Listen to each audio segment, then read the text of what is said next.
This is on, brother James. How you put this on? This is on.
All right, honourable members, honourable guests, thank you very, very much for joining us. I'd like to get the hearing started. We are starting a bit late. I do apologise to anybody for that, but I just was aware there was some problem with access this morning. But I don't want to, it's a long day, so I'd like to get started. For those of you who don't know me, my name is Tim Browderset. I'm the chair of SCOPA. So you may refer to me as chair or honourable chair during the course of the day. Obviously, our colleagues from the departments, we all know each other very well. And I thank them for being here. We also have two honourable MECs joining us. We have the honourable MEC of Education, who has put apologies in because he's got some urgent issues to deal with in the Harry Gwala district. And the honourable MEC of Health, we're just awaiting her arrival. I just want to, and then I believe we have a number of members online. Am I right? Yes. Are we quorate, Mr. Mkonazi? Yes, we are. Okay. All right. Just as an intro, my dear friends, I just want to make it clear that where does this come from? This comes from last year when we did EMS oversight around the province. And also in the capacity of the Community and Safety Liaison portfolio, we visited various police stations around the province. And in the EMS oversights, right across the province, and in the SAPS oversights, we continually picked up this thing of RT46. This thing I'd never even heard of at the time. And we were told, no, it's this transversal contract run by National Treasury, and the name West Bank came up again and again and again. And so, and we were informed that approximately 50% of ambulances were off the road as a result of this contract. Whether that's fair or not remains to be seen. And that a similar number of SAPS vehicles were off the line. That concerned me and many members greatly, simply because of this. An ambulance off the road literally is one less opportunity to save a life. A SAPS vehicle off the road is one less opportunity to prevent a crime, and in many cases also to save a life. And so it's absolutely vital that we as members of this House conduct thorough oversight of such a system and work out what's wrong with it. So we're not here this morning to thrash people. We might have to ask some hard questions, and we might have to get some very honest answers, and I ask everybody who's here to work with us in that regard. But the idea is to work towards a situation where we have a system that works well and that serves our people well. Now, the reason why SCOPA took up the cudgels on this one is simply because, in terms of the contract, although it's managed by National Treasury, the funds that are paid out to the service providers come from the departments. They don't come from National Treasury. So therefore, seeing that SCOPA is a public accounts committee, we have right to have oversight over any expenditure of the public purse in KwaZulu-Natal. And that is why we are taking up the cudgels. Members, I would like to, I'm sure that you would agree with me that this is not a one-stop shop and a once-off inquiry. We will obviously learn a lot today. We will learn a lot from the various entities that are involved here.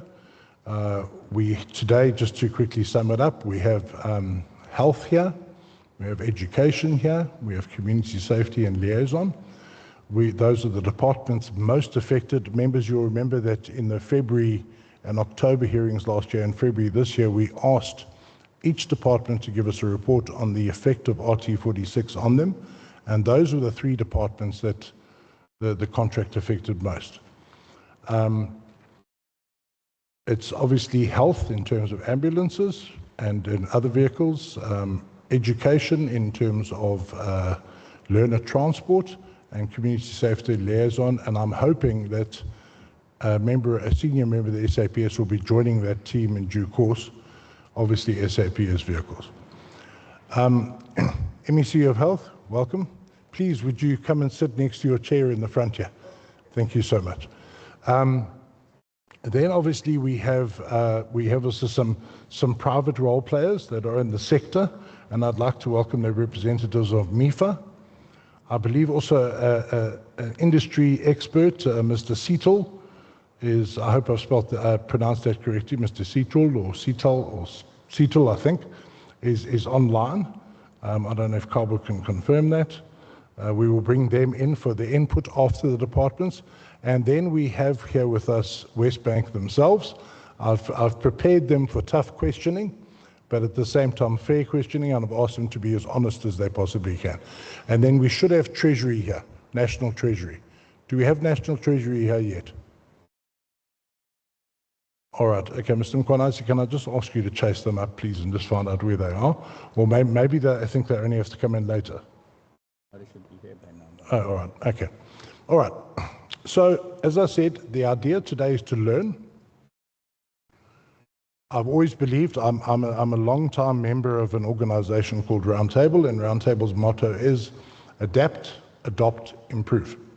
So it's to adapt the practices that have worked well in the past, to adopt the practices that have worked well in the past, to adapt them to changing circumstances, and to improve them wherever possible. So let's look at this today. And then members, what I would also like to suggest to the committee is that we have one or two engagements to sort out our resolutions before we sort of close up this season of SCOPA. And I'd like to call in the successor to Westbank, who is a company called AfriRent, to just get them on terms, that we are going to be walking a road with them and just make sure that the lessons learned today are passed on there, and that we have very regular engagements with the company who's going to be running this contract going forward. Okay. That said, I would now like to allow the MECs to give any opening remarks they would like to get. MEC of Health, would you like to just give us some opening remarks? And thank you very much for joining us. I do appreciate it. Good morning, Chair. Good morning to the members, Department of Health, and our stakeholders who are today on the receiving end. I'm happy it's not us for a change, Chair. So we really do appreciate this opportunity. I'm hoping, Chair, that we are really going to have a very constructive engagement with the team that is here, primarily because as a Department of Health, we have been rendered, for lack of a better word, useless when it comes to EMS in particular, because of the work or the non-cooperation of the team with the Department of Health. There are a number of issues that I would want to raise as questions, I think, once we receive their presentation, Chair. But the most important thing and what worries us is the fact that when the team took the contract, I am sure they understood that in dealing with the different departments, you are dealing with departments that are not doing the same work. You've got the HOD of education here, you have the HOD of health. Clearly, those are two different departments that do different work. But besides you understanding that, we also met with yourselves. I'm saying we because the department did that, led by the HOD. We met with yourselves to say, look, in the Department of Health, even the fleet of the Department of Health can be treated the same. You have your ordinary fleet that we use for different things, but you have ambulances that must be different, that must be treated with serious care and be given a special treatment. And despite the fact that we had that engagement with yourselves, nothing changed. And that just made our lives very difficult, and it made the lives of the people of KwaZulu-Natal even more difficult. And why I say this, Chair, it's because when an ambulance has been sent to whoever you guys say we must send the ambulance to. It will happen sometimes that an ambulance would take 3, 6, even 9 months at some point, where ambulances are not coming back because of the work and because of your own procedures and not following. And once you have ambulances that are staying or are with the merchants for so long, it then reduces our fleet, and therefore our response time as a Department of Health to communities is affected. When we are ordinarily supposed to respond within an hour, when someone calls an ambulance, because our ambulances are with yourselves, sometimes we take 5 hours, 6 hours, and sometimes patients die. That is the impact of your non-response and not dealing with the issues that we raise to yourselves. And Chair, I'm raising this so harshly because I know for a fact that the way KZN is treated is very different from the way you treat Gauteng. Your turnaround time with Gauteng when it comes to ambulances is 24 hours. Our turnaround time with yourselves is sometimes 12 months. And it's just not acceptable. And you know, I would really like to know, Chair, when they present at some point, why is there such a difference? Despite the fact that we had a meeting with Gauteng as a province, and subsequent to our meeting, our team came and engaged yourselves on this particular matter, and still nothing changed. In the past 6 months, we have seen a bit of change when it comes to ambulances coming back earlier from the merchants, but that change is as a result of us employing Mr. Shabang, who on a daily basis, all he does is sit on your people and ensure that actually your inspectors do what they're supposed to do. Had it not been for him, we wouldn't be seeing any change. And I don't understand how you then are able to say to us, as members of this provincial legislature, you are doing the work that we are paying you for when we are looking at such things. Chair, the third point I want to raise with the team is the fact that they have inspectors that, I think they have 6 inspectors in the province. Is it 6, Mr. Shabang? They have 6 inspectors in the province of KwaZulu-Natal. Province of KwaZulu-Natal, you travel 600 kilometers, if not more, from Manguzi to Kokstad. You travel 400 kilometers from Newcastle to Durban. So how do you just have 6 inspectors who will be able to do the work in that province and in a province as big as that? But it's not just a province that is as big as that, but it's a province that has so much work, so much fleet from all the departments that you work or work at.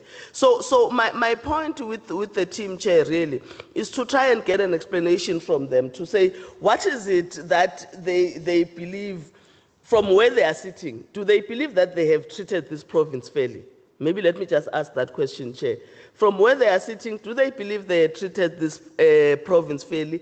I understand that their contract has come to an end. I don't know what National Treasury has done, whether they've extended their contract or they've put in a new team. But what is it that you could have done differently to ensure that you provide us with a service that is sufficient and with the service that is equivalent to the amount of money that we are spending as a province on your contract? With that said, Chair, I do want to say that we are very unhappy with the service that we have received from the team, and given an opportunity, I would not recommend them to work with government anywhere else again. Thank you, Chair. Thank you for that insight, Honourable. Honourable Chair. Yes, Honourable. Greetings to you, Honourable Chair. Greetings to the Honourable MEC Makutwa and the Chair of Health, also the HODs that are here. Chair, my hand was up before the MEC speaks. But when she started, I didn't want to disturb the MEC.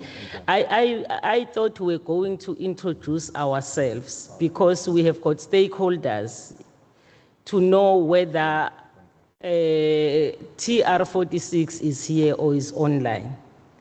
So that when we talk, we know who are we talking to. We know the department, we know, but the people that we have invited, that we are having a concern with, I know that MEC have raised the concern that we have with you, Chair, regarding these contracts. But I was thinking that they will introduce themselves so that we know who is here. Thanks, Chair. Thank you, Honourable Madlopa. We were going to introduce ourselves as we make presentations after the MECs have made their opening remarks. That was my plan, and I've ruled on that. Okay, so we will introduce ourselves in due course. Thank you, Honourable Madlopa. Okay, I just want to see if the Honourable MEC of Education is online, Honourable Hlumuka. Yes, Chair. Thank you, Honourable Hlumuka. If you'd just like to make some opening remarks, and then we will go on to introducing everyone. Thank you. No, thank you very much, Chairperson. Greetings to yourself and all honourable members present, MEC Makutwa, HODs and all senior officials and all the stakeholders who are part of this meeting. It's just that, Chair, the MEC for Health have dealt with numbers that I also wanted to raise. I've noted the last statement she raised of working with the government or not. But I must, Chair, appreciate this platform where we are engaging, raising our frustration in terms of the service delivery with the contract on hand. We are also, as a department, suffering. I think the HOD and the team, they are going to present details, challenges, especially when it comes to repairing of cars and also bus, especially for special schools.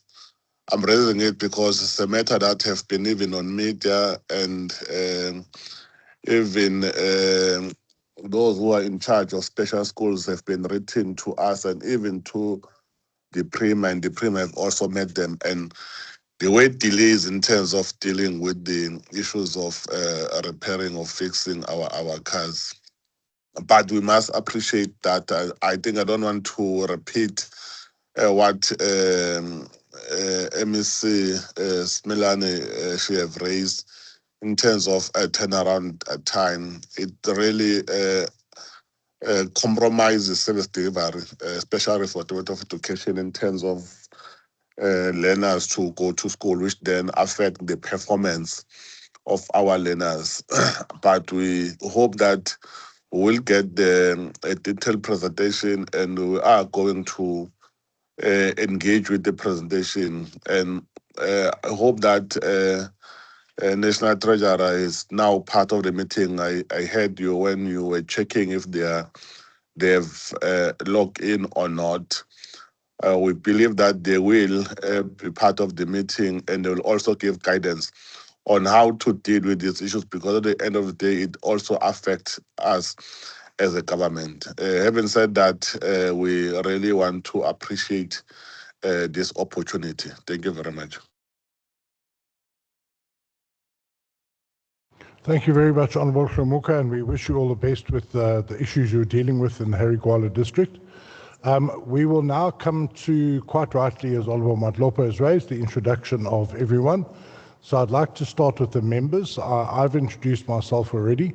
So Honourable Madlopa, if we could just start with you and go through the members that are present, and then if we could just go to the members that are online. Honourable Madlopa. Thank you, Honourable Chair. Good morning to all the stakeholders that are here and departments that also are having challenges as we are having as a SCOPA. My name is Celiwe Madlopa. I'm the member of the SCOPA Standing Committee. Thanks. Good morning, Chair. Good morning, honorable members, MECs present, HODs, management. My name is Bongu Musa Anthony Mkize, a member of the SCOPA. Thank you.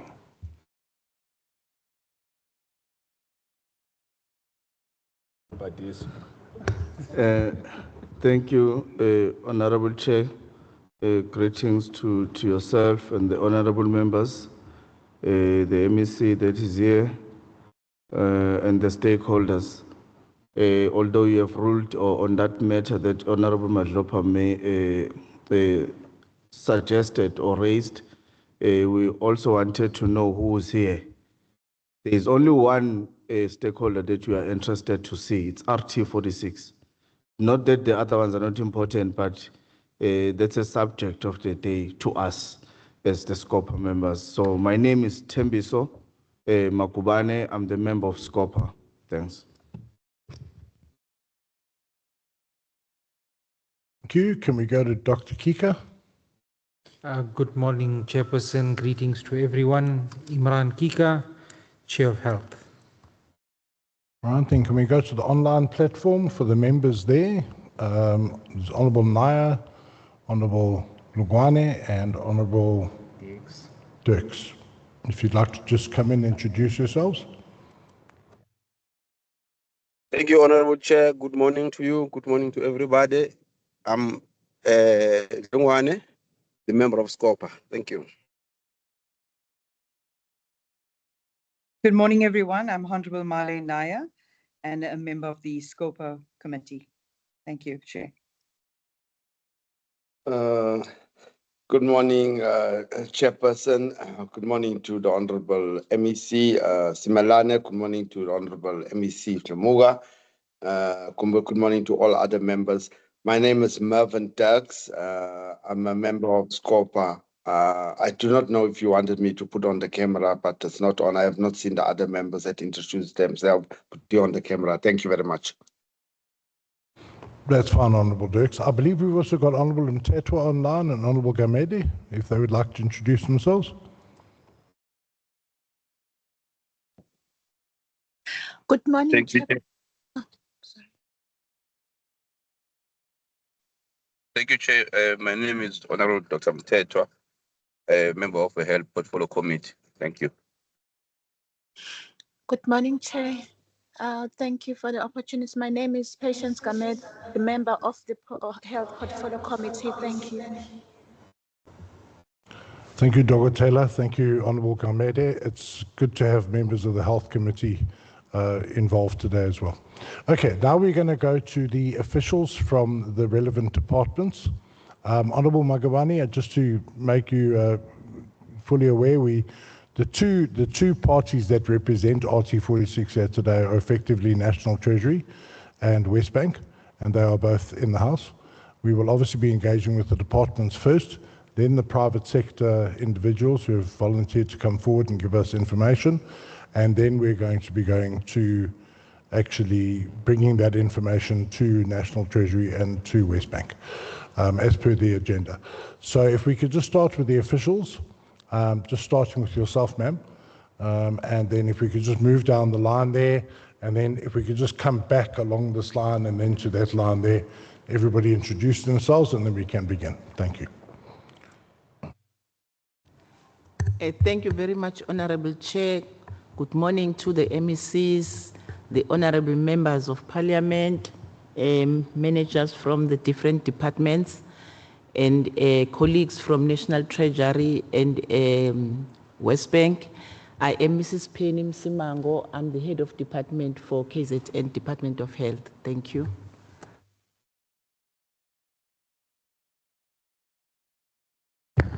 Thank you. Good morning to you, Chair, the MECs in the meeting, the chairperson of the SCOPA, members of the legislature, and HODs and colleagues. My name is Skombuzo Shabango. I am the Director for Fleet Management in the Department of Health.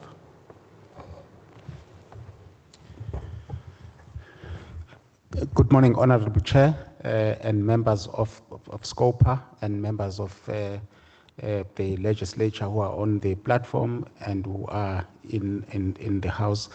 Let me introduce myself. I'm Kosnathi Ngobo, the head of Department of Education in KwaZulu-Natal. Thank you.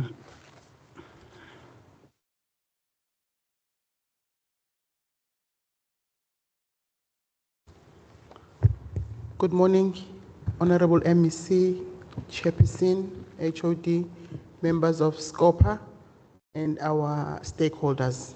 My name is Zanele Nene, Deputy Director responsible for fleet services in the Department of Education. Thank you. Good morning, good morning, Chair, the members of SCOPA, the MECs, the stakeholders, and the officials. I am Jabu Mcinega, Acting Director, Facilities Management from Education. Thank you.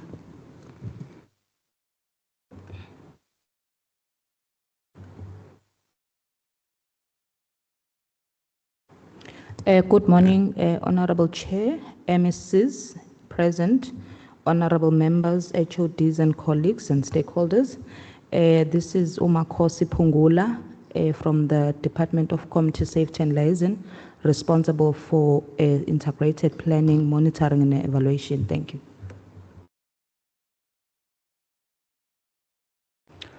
Good morning, Chairperson, MECs, members of SCOPA, stakeholders and colleagues. My name is Saki Ngobo. I'm Director Corporate Services in the Department of Community Safety and Liaison. Good morning, Honorable Chair, MEC, members. My name is Chris van der Kerk. I am the Director Legal Services for the Department of Community Safety. Thank you. Thank you. If we could go to the second row now, starting on that side. For those of you not familiar with our systems here, you'll see you have a screen in front of you. There's a microphone icon at the top with an off. It says off there. Just the easiest way is just to use the mouse that you have in front of you and just move the icon, move your hand to that and just click. Sometimes touching it with the screen doesn't always work. Okay.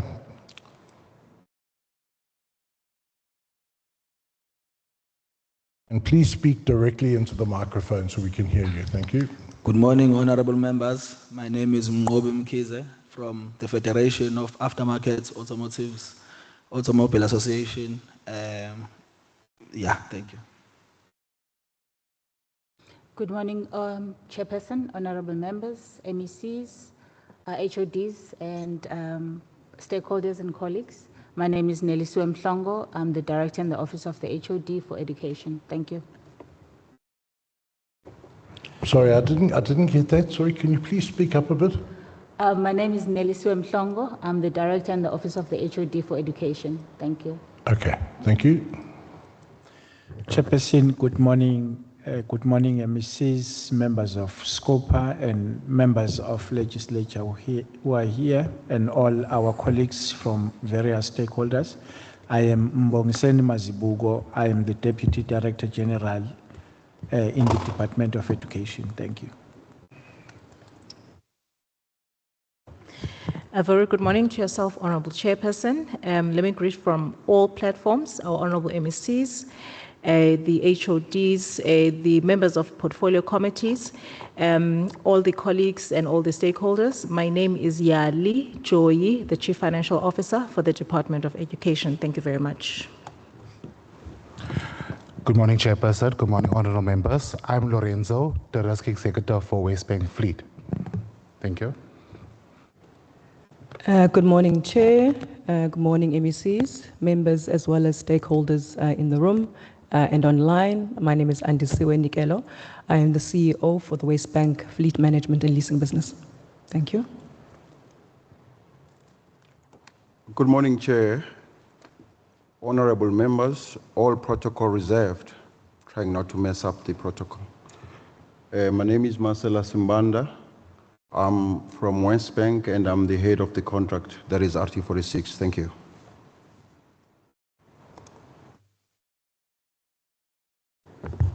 Good morning, Chair, and good morning to members of the committee. My name is Mutushi Moifo from National Treasury. I'm the Director responsible for contract management. Thank you. Good morning, Chair, and members of the legislature and of SCOPA, MECs, relevant stakeholders and HODs of departments that are present. My name is Priya Lachman. I'm the Chief Director within Transversal Contracting, the Office of the Chief Procurement Officer. Thank you.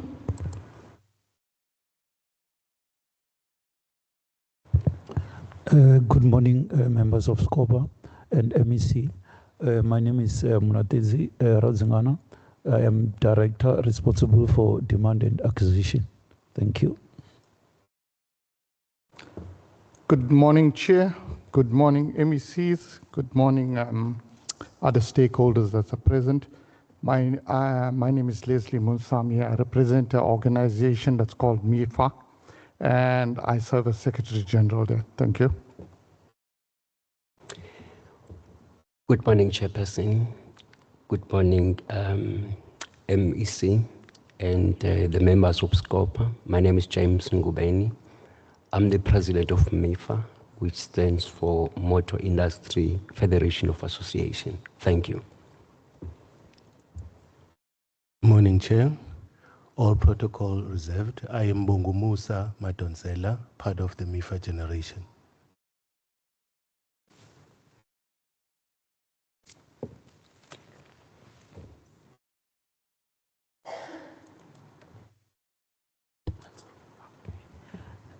Good morning, Chairperson, and all protocol observed. My name is Nom Sangobeni from MIFA. I'm a member there. Thank you. Good morning, Honorable Chairperson and the MECs and the members of SCOPA, the officials. My name is Nunkutalo Pepo. I'm a Senior Manager in the Auditor General. Thank you.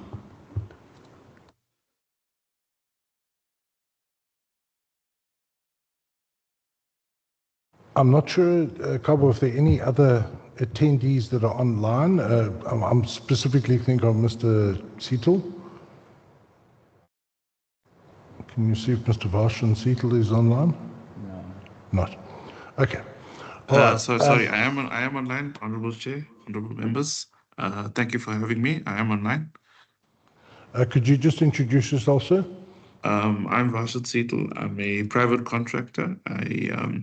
I've had a lot of involvement in the automotive sector over a number of years, and I will just be providing some insight from the private sector later in the presentations.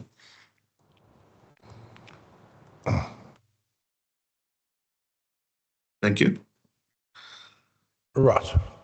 Dr. Kika is looking at me with a very puzzled face. I'm not sure why. All right. So if we go back to the agenda, we have now introduced everyone. I've done my remarks. The MECs have done their remarks, and now we're going to do presentations by departments. Now, departments, we don't require you to give. We have your presentations, and Kabo will project them on the screen. So whoever's doing the presentation, just let Kabo know. Sorry, Mr. Nkwanazi, know next slide, and he will help you along.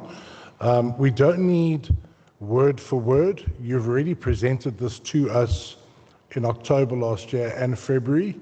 So just an overview. Once again, I think your MECs have summed it up, but I would just like to just get your input. And I think specifically what the committee is looking for is give us some stats. We'd like to know how many of your vehicles are sitting in workshops. We'd like to know how long they're sitting in workshops. Give us the nitty-gritty around that, because that's really what we're diving into. HODs, I don't know if you're going, can you please just identify who's going to speak from your delegation? And then I'd like you to just one after the other go down there and take the oath as we normally do in SCOPA. So HOD of Health, you can start. I don't know if your CFO is going to speak, but we don't need your whole team speaking, just those essential.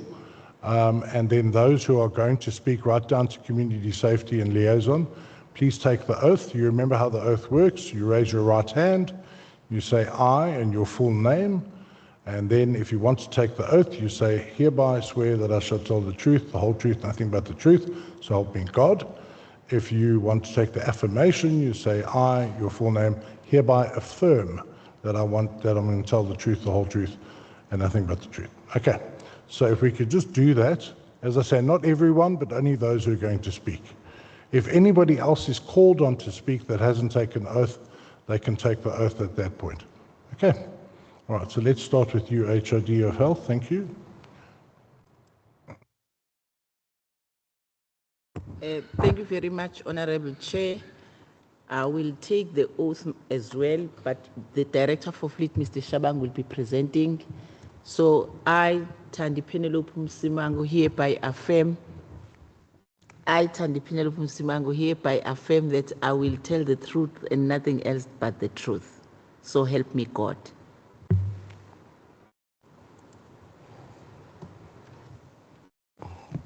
I, Skhumbuzo Shabangu, hereby affirm that I will tell the truth, nothing but the truth. So help me God.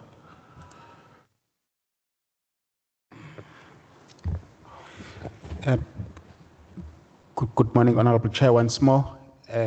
I'm going to be taking the oath together with Ms. Zanele Nene, as well as the CFO. I, Nkosinathi Ngobo, Head of Department of Education in KwaZulu-Natal, hereby swear to speak the truth and the truth only, so help me God.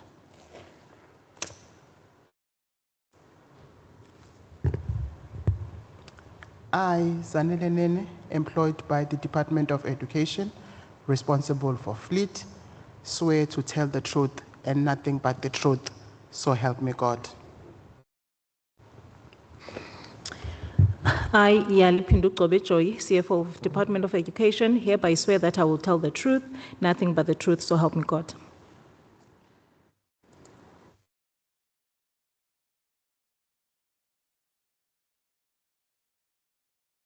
I, Sakhiseni Ngobo, hereby confirm that I will tell the truth and only the truth, nothing else but the truth, so help me God. Thank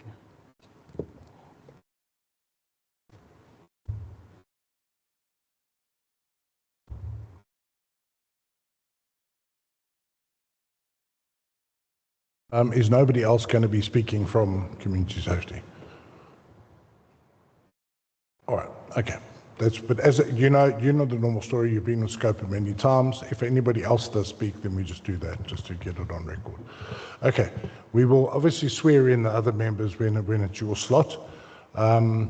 So let's get started. As I said, please don't just give us the nitty-gritty. Members, if we could just remember that in this instance, normally when departments appear in front of us, it's adversarial, but it's not adversarial today. Today it's collaborative. The adversarial bit will come later. But today we're collaborating with the departments. We want to learn from them and learn what's going on. And departments, there is no doubt that in the course of this, in any story of a problem, there's probably faults on all sides, all over the place. So let's also be aware that maybe some of our officials in the departments have not been as sharp and as clever as they are, or may have actually been involved in collusion with criminality or whatever the case may be. Because, it takes a number of people to normally make a mess up. It's very seldom just one individual that's caused the whole thing to fall apart. So please be honest about that. We would like to know individuals that you've identified that have either been slack in their duties and need to be accountable for that, or in fact, maybe even been involved in criminal action. We don't need the names today, but we certainly are going to follow up on this, and we need to make sure that on all sides, those that have dropped the ball are held accountable. Because as the MEC of Health and the MEC of Education pointed out, when you mess this up, people die. When you mess this up, children don't get to school. And when you mess this up, people are victims of crime. So, let's be clear on that. Okay, HOD, I'll turn over to you. If you can present first from education side, from health side. Then, members, if you're okay with this, we'll go to education, hear what they've got to say, and then community safety and liaison, and then I'll open up to members if there are any questions or clarity. And then when we're done with that, we'll hear from the private sector, and when we're done with that, we can then go to West Bank and to the National Treasury. Okay, is everybody happy with that general plan? Very good, thank you. Honourable Matlopa is always the one who's the stickler for detail, so I always check with Honourable Clever Queen. Thank you very much. Okay, let's start with you, HOD, Health. Thank you. Thank you, Chair, and greetings again. If I may request the person that is projecting there to put up a correct presentation. Chair, I'm glad that MEC has. Sorry, really can I just ask you to try and move a bit closer to that microphone so we can really hear you? I think, and then just indicate to Mr. Mkhonazi when you want him to change slides, okay? Okay, that's fine. Thank you. All right, let's put the presentation up again. MEC has really highlighted a lot, had said a mouthful in her opening remarks, Chair. And you will allow me, Chair, please, if I go out of line using maybe a strong language with the experience that we have been given, the disservice that we have been given by West Bank, I really have to apologize in advance.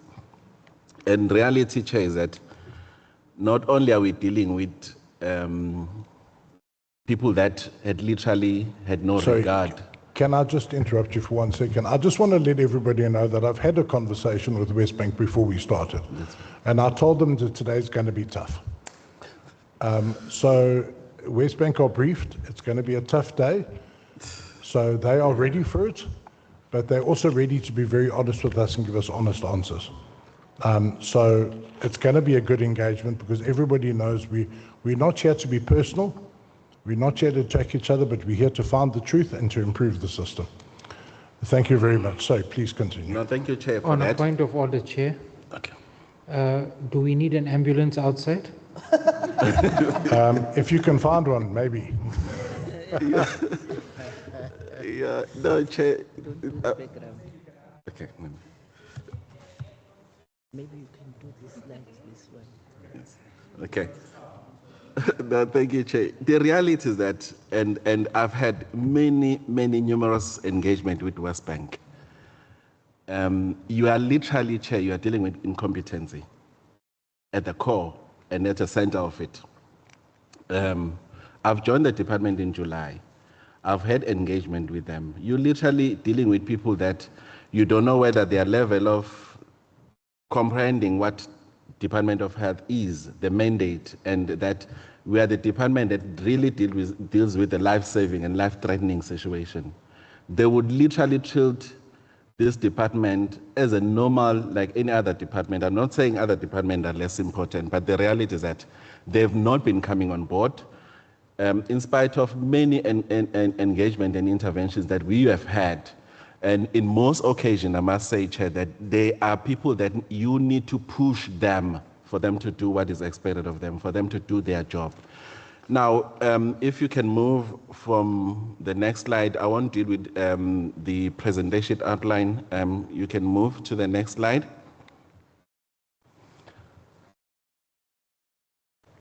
But move to the next slide, please. But the reality is that we are the department that has operated a larger fleet in the province, over 3,000 vehicles, and of those, you have 456 ambulances and EMS vehicles, which are obviously your response vehicles, as in and when there is a need for that, and also in general fleet vehicles, which are around 3,000. Of those vehicles are your trucks, your admin vehicles, your minibuses, water tankers, and so on. Chair, I'm just saying so that the operator there can move to the next slide. Not move to the next slide again, not the purpose I've already covered. Now, the last bullet that I wanted to be emphatic on in that slide, Chair, is the fact that these vehicles, they are critical because they have to provide that healthcare service. That is really a need to the people of this province. And given their critical function, particularly in a life-threatening situation, the maintenance and repair of emergency vehicles must be prioritized and managed with a higher level of agency and care than any other general fleet. If you can move to the next slide. Chair, the next slide, I would be covering the challenges, qualifying my first statement that I made, the challenges that we have encountered, which prompted the department to then escalate the matter to National Treasury. Because the reality with the existing contract, I've gone through it. I have not seen a part that deals with the punitive measures, the performance-related issues, which is really an indictment on this contract on itself. There is no part when it says when this appointed service provider, Westbank, is underperforming, what then do we do as a department? It literally takes away those powers. So we had to approach National Treasury, citing these challenges that we have experienced. Over the years, unfortunately, we are dealing with historical issues of negligence that has been happening there. For instance, the MEC adequately covers the issue of delayed vehicle inspection. So an inspector is often delayed at some point, will take up to 14 days to a month. That's what I discovered. And this is obviously affecting ambulance and patient transport. Even when these inspectors come to inspect vehicles, they would only attend vehicles that they have been assigned to attend. Literally, you get to a dealer, there are 10 ambulances there, an inspector is only told or given a call from Westbank that he must inspect 2-3 vehicles. He will only do those 2-3 vehicles. And the rest that are remaining there, they will not be attended, will not be inspected. These are issues that Mr. Mbanda is aware of, and I have raised that with him. Again, these inspectors, they are only few. If you look at Zululand, for instance, you have vehicles that are attended in Firehead, in Pongola, Jozini, in Kuze. You cannot expect one inspector to go all the way in those areas in one day, and you say that person is going to do justice to the department. Again, what was laughable is that these very same inspectors, when they do conduct this inspection, Chair, they would literally do a visual inspection. Not. Some shock, you're saying? Yes. Oh, yeah. Find another.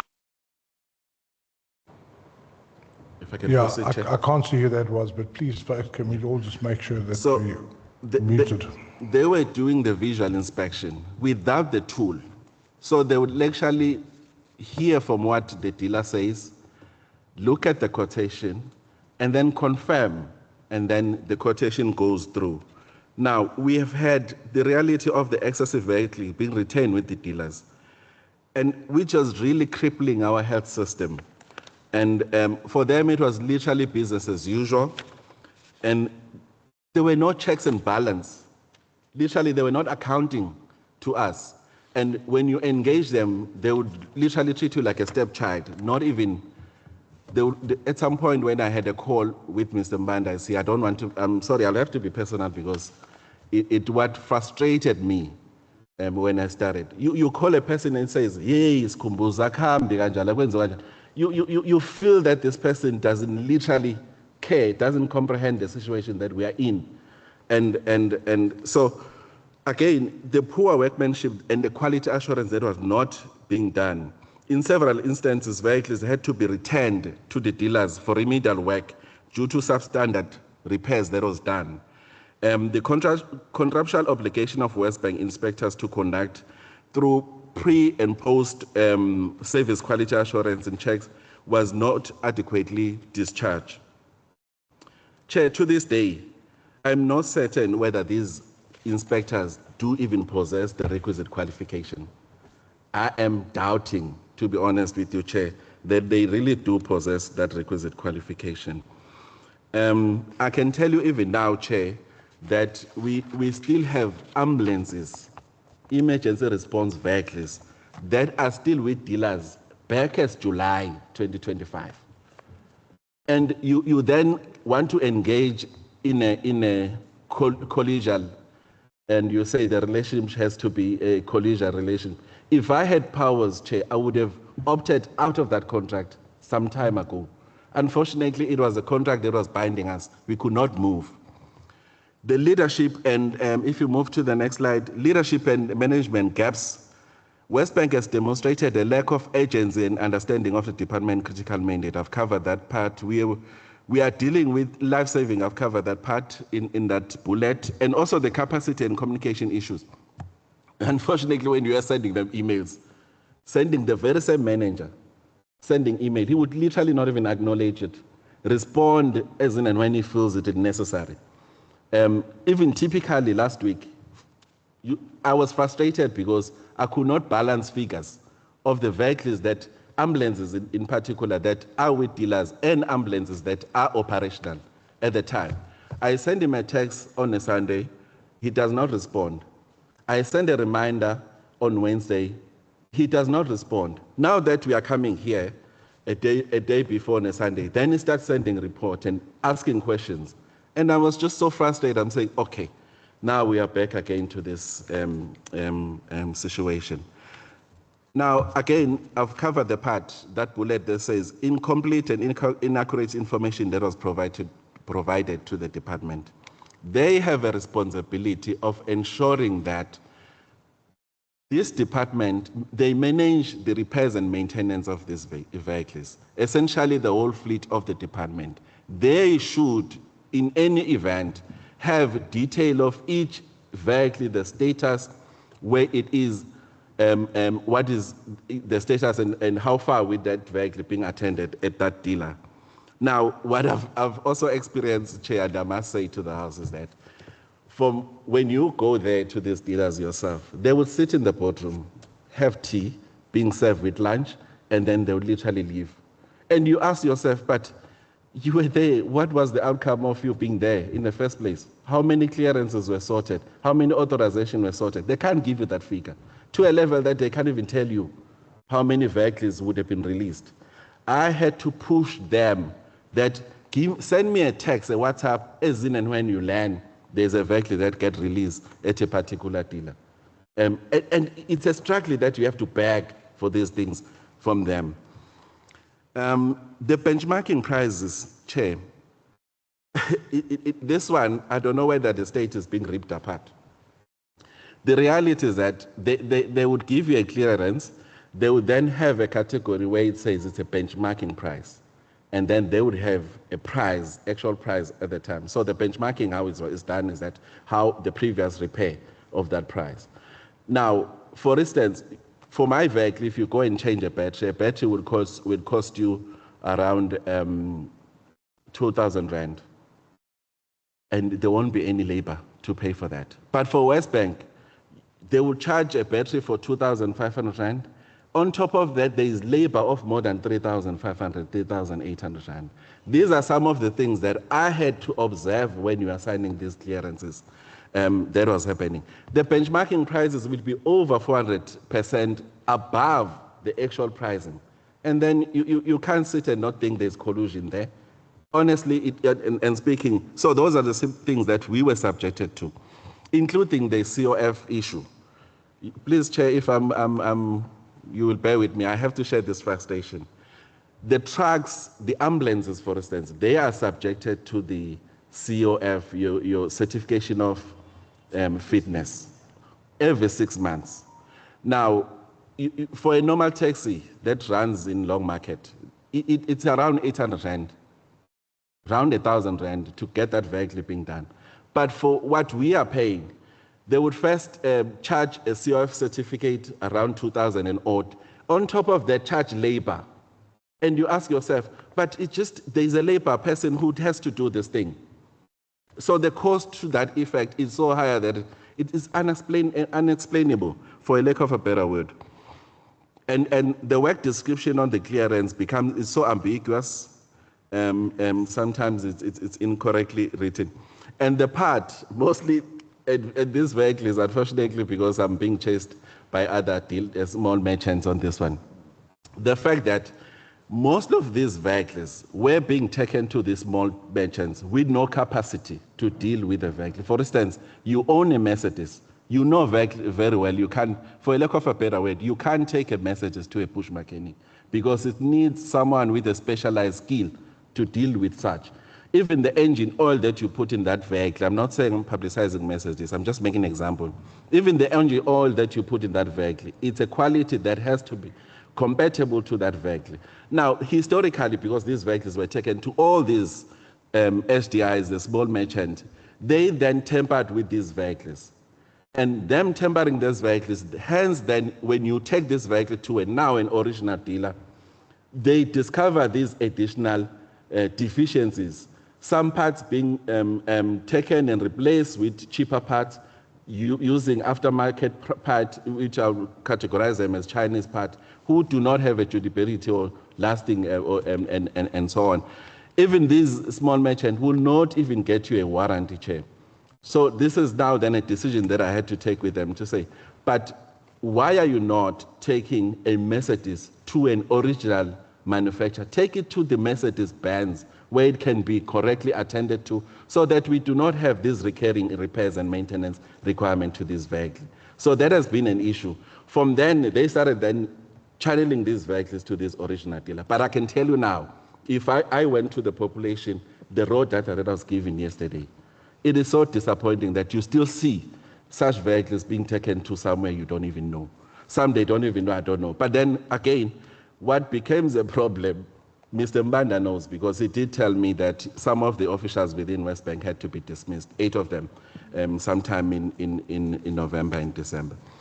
The possibility that there is a collusion is there, Chair, in a sense that you will have an official from the department, for instance, calls the call center, and the call center instructs them, take this vehicle to Skhumbuzo and Auto.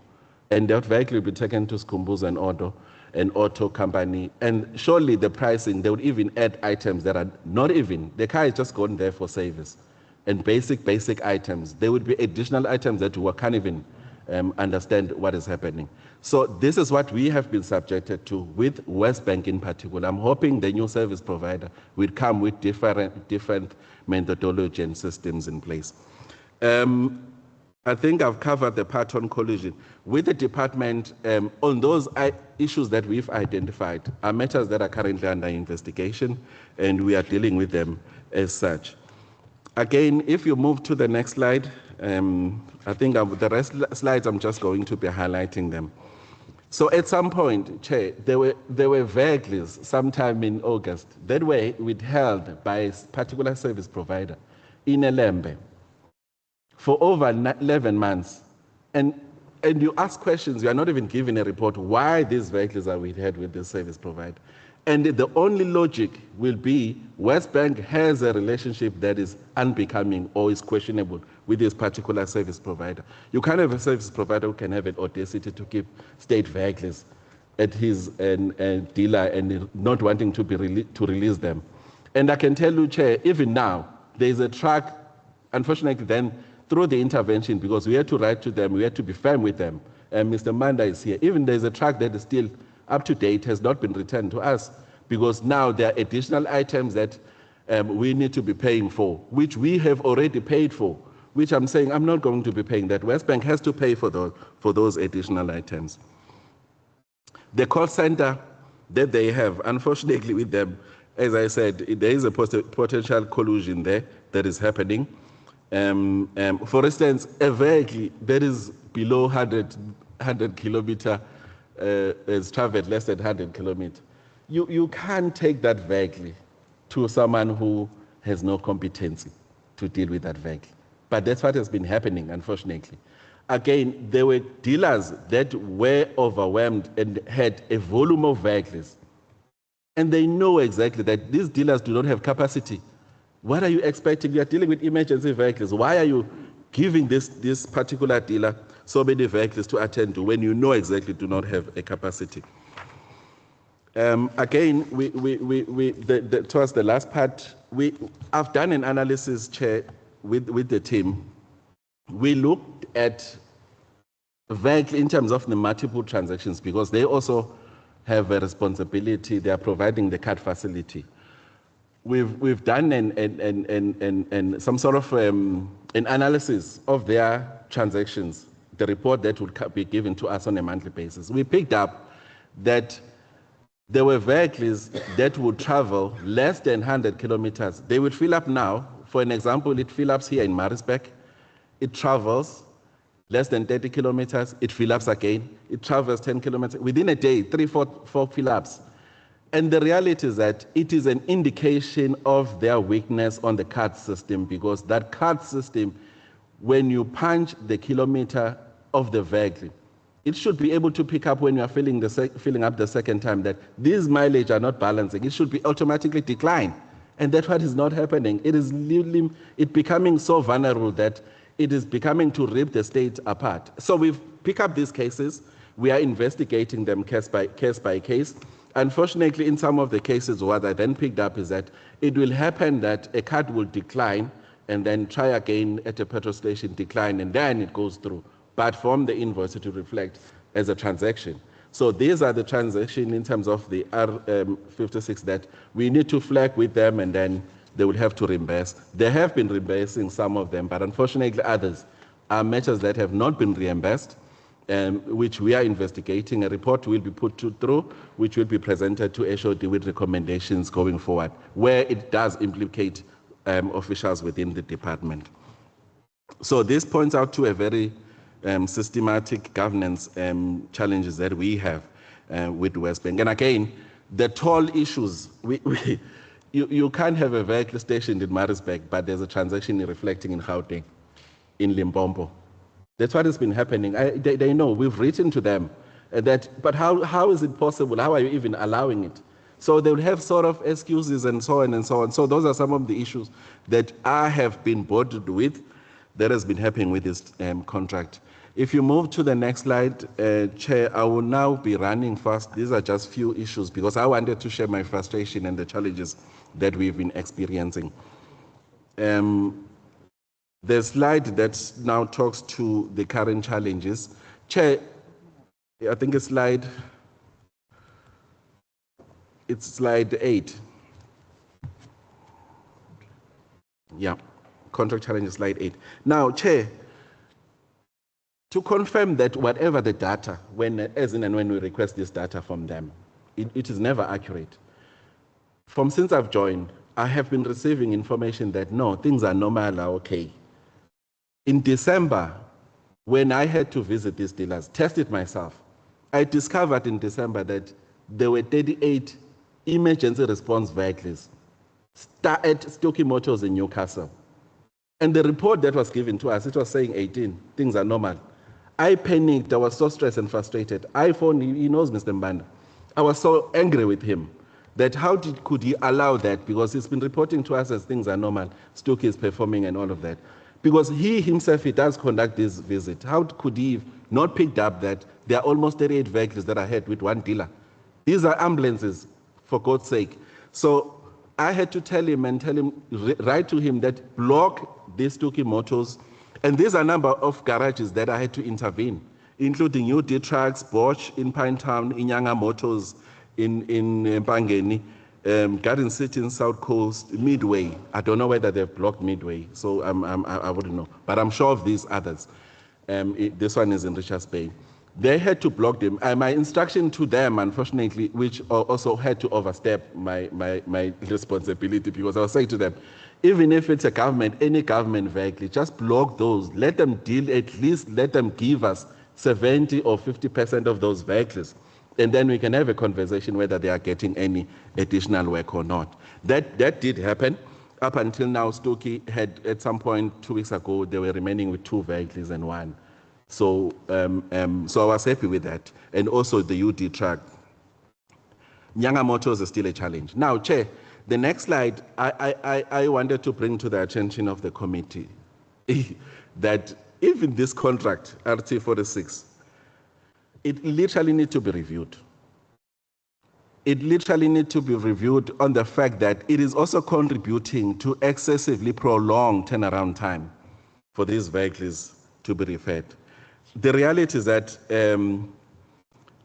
by their admission, by the way, West Bank, that for a vehicle needing a service or brake change replacement, it literally takes 10 days. Now, the process entails that when you make a call to book a vehicle, and then you are told which merchant, by them, which merchant to take the vehicle to you, then present that vehicle to the dealer. Once the vehicle is presented to the dealer, they then do an inspection of the vehicle based on the call that you made, what the vehicle requires. When the inspection is done, they then wait for this inspector from West Bank to come then verify or confirm and do their own inspection. That's when then, once that is done, a quotation is sent to West Bank.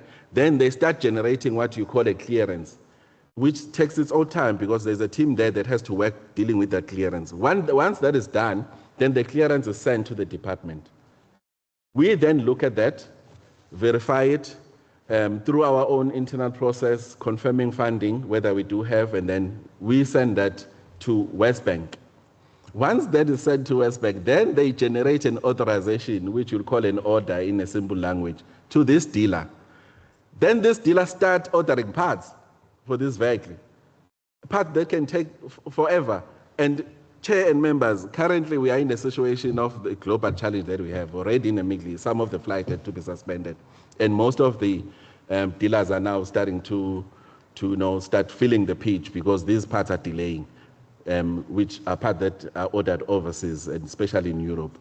So you then have a situation that the vehicle then get attended after a prolonged process, which I'm pleading that it literally needs to be reviewed, it needs to be looked at, because it is also contributing to these delays that are happening. So in that, with an advice of the management and MEC, because he called us to a meeting because we were all frustrated with what is happening. And we made a decision to the fact that a vehicle that is needing a service really doesn't, we know vehicles need a service from they need service from time to time. And they will need brake changes, window replacement, and those minor repairs. You literally don't need an inspector to come and inspect that. You don't need an inspector to check a window, this window is broken, need to be replaced. But that's what was happening, unfortunately. So we issued an instruction to them. Hence, you may have seen in December that the capacity increased from what it was far below 40% to 67% of the operational vehicles that were operating during the festive season. We were sitting at 67%, which was a milestone considering the years that we were really struggling. Again, I must say, Chair, if you move to the next slide, I've covered this part. The slide that deals with the intervention. So I've covered the part that then we wrote to them and we've seen a different, but the reality that West Bank should not run away from. OEMs do have capacity, and they have confirmed OEMs do have capacity, but it's just a matter of having an individual doing his or her own job, ensuring that when he goes there, and then end up leaving and nothing happens. Because when you go there must be impact. When you go there, something has to change from what it was. Unfortunately, it hasn't been what has been happening.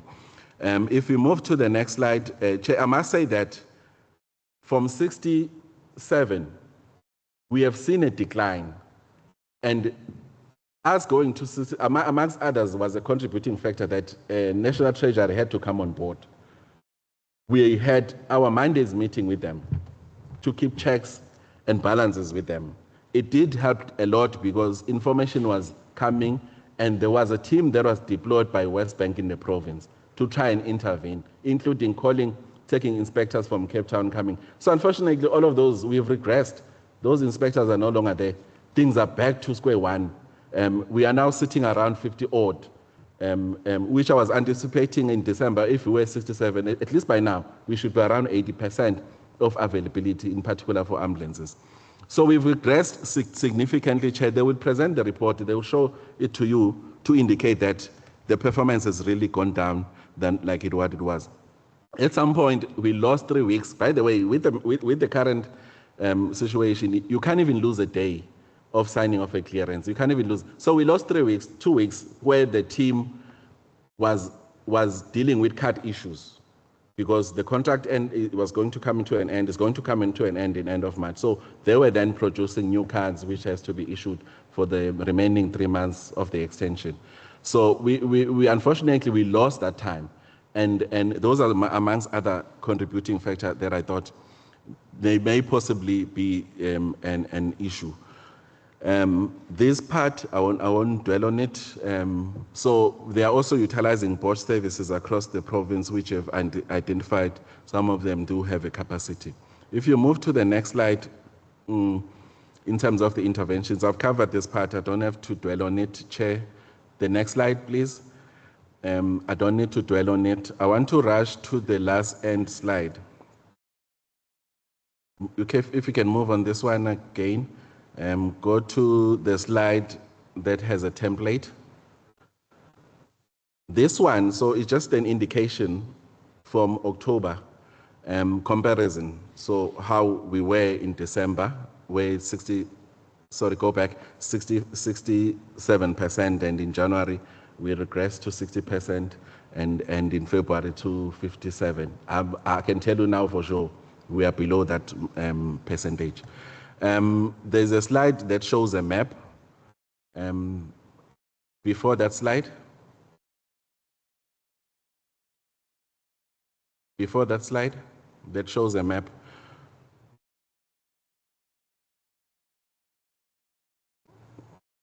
So, Chair, this Sorry, slide... which this is jumping around, but which slide do you want to be on? Slide 14, this one. You want to be on slide 14? Yes. Okay, great. This slide, Chair, I wanted to demonstrate the fact that amongst other challenges, obviously they will present themselves.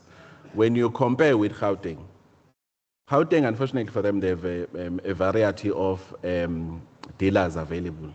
So they have a pool, unlike in the province, which is not a challenge, I must say that. But unfortunately, because of the circumstances, it became a challenge.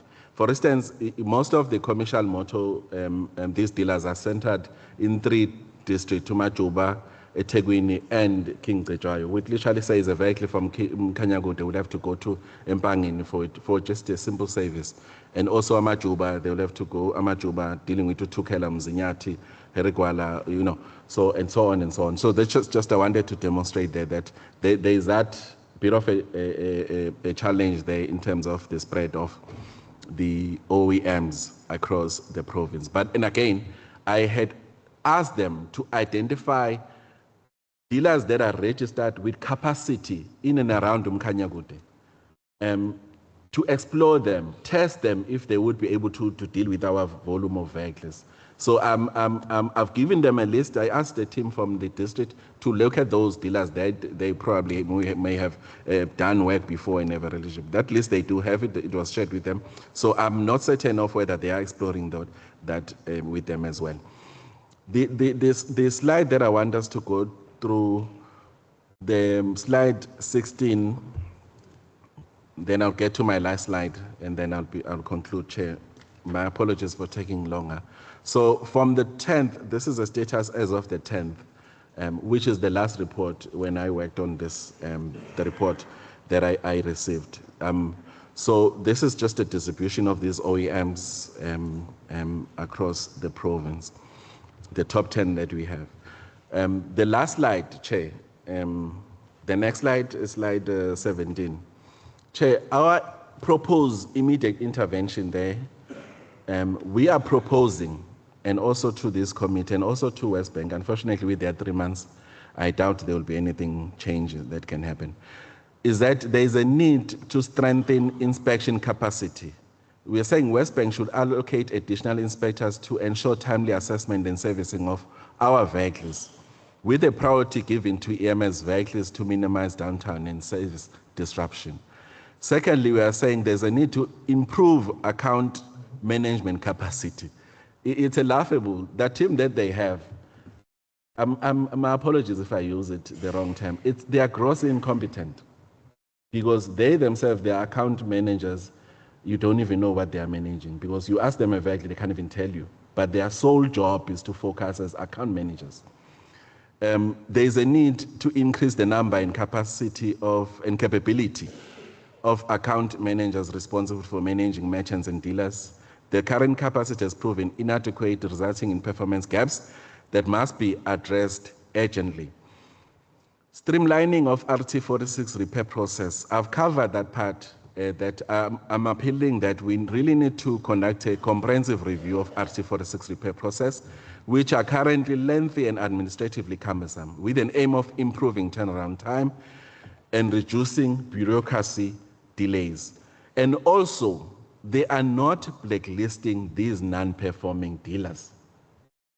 I can't blacklist my friend, unfortunately. This is what has been happening. So they are not blacklisting them for whatever reason.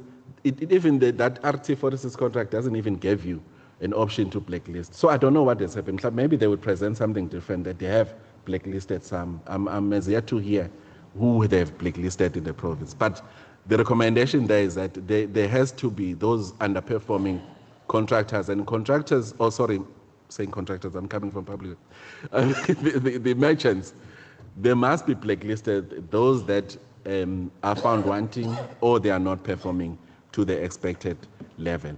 Chair, this then we are presenting as the recommendation for members to note the challenges that we've been experiencing with this RT46 West Bank, and also to note the interventions that has been implemented to address maintenance and services challenges, particularly those affecting EMS and ambulances. I thank you.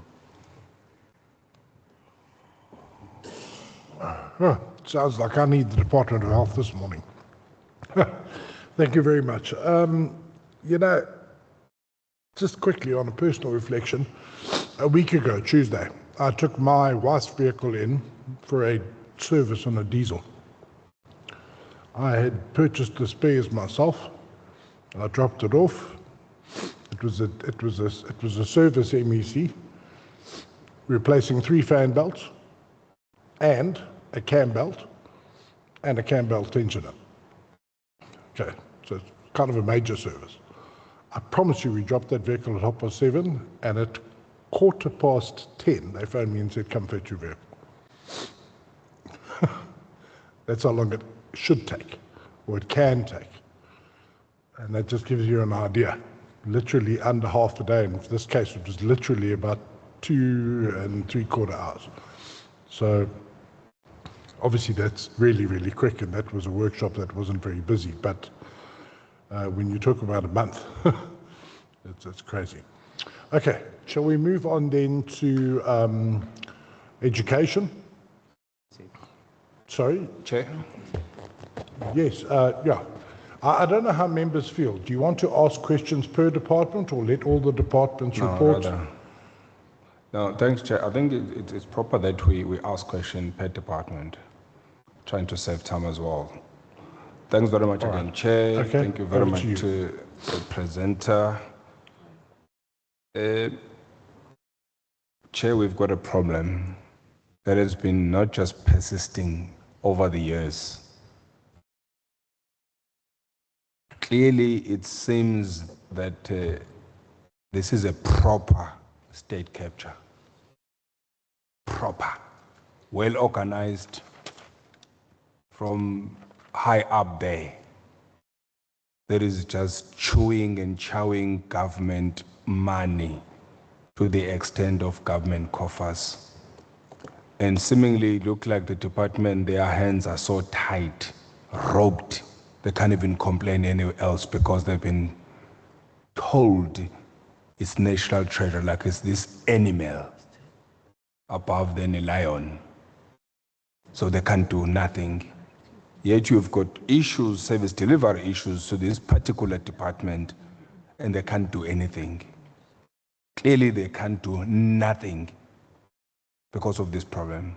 Chair, it would be much better for the department to do their job properly to get rid of this.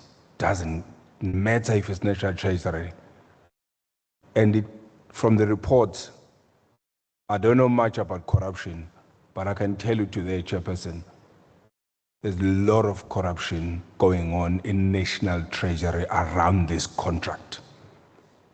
and is collapsing this department highly every day. And it tells us there's a big motive behind around this issue.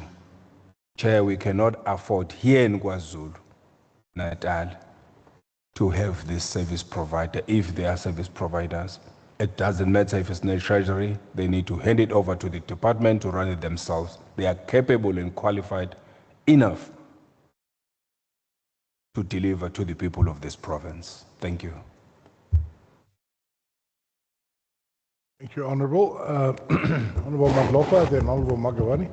No, thank you very much, Honorable Chair. I think my colleague is so stressed, as we are all stressed, about the frustration that our departments in the province are having in regard to this RT46 contract. But Chair, I will appeal that can we have presentation from other departments, because West Bank will then respond and then we do comparison so that it is balanced when we ask questions. It is my humble request, Chair, but I understand my colleague is frustrated. Even myself, I wanted to shoot in, but I think we have to listen to all presentation and their response, and then when we take a decision or recommendation, we take being informed on all other presentations that are before us. Thank you, Chair. Thank you, Honorable Madlopa. Yeah, let me hear from the members on this. Do we want to hear everything, or... Look, I'm in the hands of my members. The committee must decide this. Chair. Okay, continue. Okay. Sorry, it was Honorable Magawani first, then I'll come to the online platform. Thank you, Honorable Chair. As much as we've got much questions around the operations of the RT46 contract, with West Bank. From the information we received from health so far, it has raised more questions than we had before. Because we had questions coming from the previous engagements we had with the department on our previous meetings from last year. And then we suggested that we need to see West Bank. But now much more information has been given by this department again now, which raises more questions on our side. So can we hear education? And then from there, we'll see if there are same problems with health. And then we take the response from those from the stakeholder, and then we engage further. But we will come with our questions because there are many. Should involve the issue of because when you're having a contract, surely, one, there must be a customer service that you render. And then that goes with evaluation as well of that customer service, that you need to check the satisfactory of the customer around the service that you are providing. So we'll go to all those, because on the officials of West Bank that introduced themselves, I saw that there are positions that goes together with the evaluation of the customer service satisfaction. So we'll go to those ones. But let's now hear other departments, and then we go forward. Thanks, Chair. No, Chair. Thank you, Honorable Magubani. Honorable Glungwane, do you have input on this? Thank you so much, Honorable Chair. I think I agree with colleagues that let's take presentations, all of the presentations, and then we'll be able to interrogate everything. Of course, we will not focus much on West Bank because their contract is ending in June, and the new service provider, and I think we must learn from all of the shortfalls that the West Bank has been over the years, so that at least the new service provider is able to close those gaps even before they can start. But I think I agree with honorable members who are saying let's take all of the presentation. In particular, Honorable CQ, I fully agree. Thank you so much, Honorable Chair. All right. Okay. I think I don't see any other hands, and I think we're No, Chair, my hand was up a long time. Oh, my hand was up who even is that? before Honorable Lungwan. My hand was up a Honorable long time, Dirks? Chair. Honorable Chair, Dirks? Chair. My Yeah, Chair, apologies. I think it's just a bit unfair, Chair, when members come and they say no, we must ask, let the presentations take place, and then we'll ask questions. But in the same breath, they're throwing in questions too. Now, thereafter, must not ask questions now, although they are saying, let's take all the presentations, then we will ask questions. But at the same thing, they're throwing in questions here. Now, I cannot ask a question, but anyway, hopefully when it's question time, you'll give me the first one to speak. I know it doesn't work that way when you're on a platform, but hopefully I'll get the first chance to ask questions, because now it seems like I cannot ask any question. Thank you. Honourable Dirks, please remember I don't have the platform in front of me. I'm obviously watching the room, but just because you ask so nicely, I will give you the first opportunity to ask a question. Okay. Thank you, Chair. All right, I'm going to make a ruling in this regard. I'm going to take presentations now from education, then community safety and liaison, and then, so we have a full picture, I would like to take the presentations of the two private sector entities that have joined us, and then we will ask questions of all the departments and the private sector entities. I think that will take us probably around to lunch, and then afterwards we're going to engage with Treasury and with West Bank. And exactly what Honourable Glungwane said, we're learning here, because I want to call in AfriRent in April, the ones that are replacing, and say, right, we picked up all these problems. We are going to be checking you every 6 months. So what we're dealing with here is a 5-year-old problem. We want to deal with it at least twice a year and say, right, what are you doing? And check the progress and that sort of thing. That will make us really effective as a SCOPA. All right, so education, let's go to you, then community safety liaison. Do you still not have a member of the SAPS here? Community safety? Is there still no member of the SAPS here? Well, clearly not. No, they are not here, Chair. Okay, please, I really would like to have them in the room. So whatever you can do, if you have to phone the commissioner, we are representing them here. They really should have an interest in this. Anyway, let's go to education, then yourselves, and then we'll come to MIFA and then to Mr. Seatle. Get ready. Okay. And colleagues, just rest assured that we have got the whole day today. We've booked this entire slot for the whole day, so we've got time to deal with all of these things, and nobody's going to get rushed on their questions or whatever. So, Honourable Makabane, I'm glad you got many questions because you will have the time to ask them. Thank you. Thank you very much, Chair. Like I indicated, Ms. Nana is going to do our presentation. I just want to say that most of the issues raised by the Department of Health are the same frustrations that we have, and we will therefore just go on to summarize. Particularly, our summary will deal with those vehicles that whose absence has the most impact on our operations as a Department of Education, that being buses in special schools. That's the example we're going to be using, and we'll be giving basically time frames that we've experienced in terms of how long it takes, and the reasons that we give in our presentations for the delay. I must make a disclaimer that these are not reasons from us, but these are reasons as explained to us by West Bank when we inquire why certain vehicles have delayed. We so wish that a meeting like this had taken place maybe 3 years ago, because then West Bank would have done something to try and correct. But now their contract may be nearing expiry, or yes. Thank you very much. Ms. Gunan is going to take us through. Good morning once again, Chairperson. Thank you, HOD. May I request for the presentation to be flighted, please?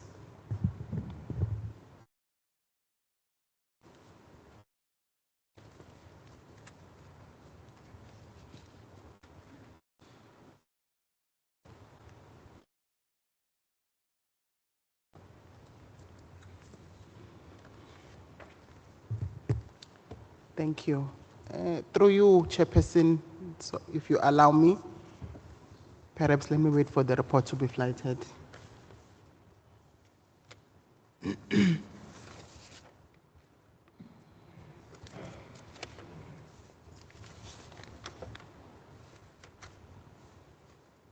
Thank you. Chairperson, as I was saying, through you, if you allow me, the presentation consists of 38 slides in total. From those slides, we also have a breakdown of the booking intervals. If you allow me, I can go straight to them, or we can just report on the challenges that are currently faced by the department. As the HOD has indicated, that our report will only focus on the buses that transport learners with disability from SNES. If then my request is granted, Chairperson, the slide that I want us to go through on challenges is from slide 32 to slide 36. However, for the benefits of the meeting, perhaps then we can go slide by slide, indicating that we do have a report that provides a clear period in terms of when the vehicle was brought into the merchant, when it was received, how long it took for the vehicle to be repaired. Thank you, Chairperson.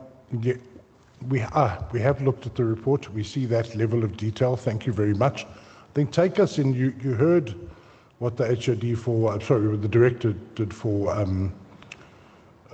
health. Yes. Take us through those challenges. The challenges you've experienced. Yeah. Okay. That'll be helpful today. We can obviously go through that level of detail. Yes. Thank you, Chairperson. The challenge that we are facing as a department under number 1, delays in vehicle repairs and maintenance. We are then saying as a department that there are vehicles that remain in workshops for a long period of time before the repairs are undertaken as well as the approval. We are saying this, Chairperson, because of the prolonged or the lengthy process that must be undertaken by West Bank. If I can then provide a background for the members, from the time the vehicle is booked, we then receive a pre-auth from West Bank nominating a merchant that will work on the vehicle. We are then in a position to communicate with the merchant to get the date when the vehicle must be brought into the workshop. Right? When the vehicle is brought into the workshop, then there is a procedure now, the process that must be undertaken that also involves the issue of the inspectors from West Bank. One will then say, the reason we have to rope in the inspectors is because sometimes of the quotation that the merchant has uploaded or submitted to West Bank once they have done an inspection and worked on what needs to be done. My colleagues and also Honorable MEC from Health indicated that there's only a few number of inspectors, 6 inspectors that are responsible for KwaZulu-Natal province. And it's not only for DOE, it's for the whole province of KwaZulu-Natal. So that is also another contributing factor again. Chairperson, I must also indicate that when you bring in your vehicles to this merchant, you become reluctant sometimes because you look at the structure or the workshop itself and you ask yourself, what criteria was used by West Bank when they nominate or add these merchants to their database? Because when you go there, you find vehicles that are there, sitting, accumulating dust, and back in your mind you say, oh my God, clearly my vehicle will last 90 days or so. I'm just bringing it to the attention of the House. Another Chairperson, another contributing factor will also be the issue of updates. We bring in vehicles, it's due for service. Once it reaches the merchant, you are told there are a whole lot of things now that you need to do on this vehicle. Hence, it delays the process of working on the vehicle. It delays the process of obtaining a clearance. As my colleague was saying, a clearance is the list of work that has been quoted for on the quotation by the merchant. So when we receive it in a department, it comes in a form of a clearance. It then provides the costing of the work that must be done. So that's also another delay, because at some point, when the merchant submits a quotation, you follow it up with West Bank. West Bank, I have not received a clearance. No, Ms. Nene, we have not received a quotation from the merchant. At some point, I tell the merchant, please send that quotation to my email address from your sent items, because it's very important to have that background. When was the quotation submitted to the merchant in order for West Bank to compile a clearance? Chairperson, let us move on to the next slide. Slide number 34, please.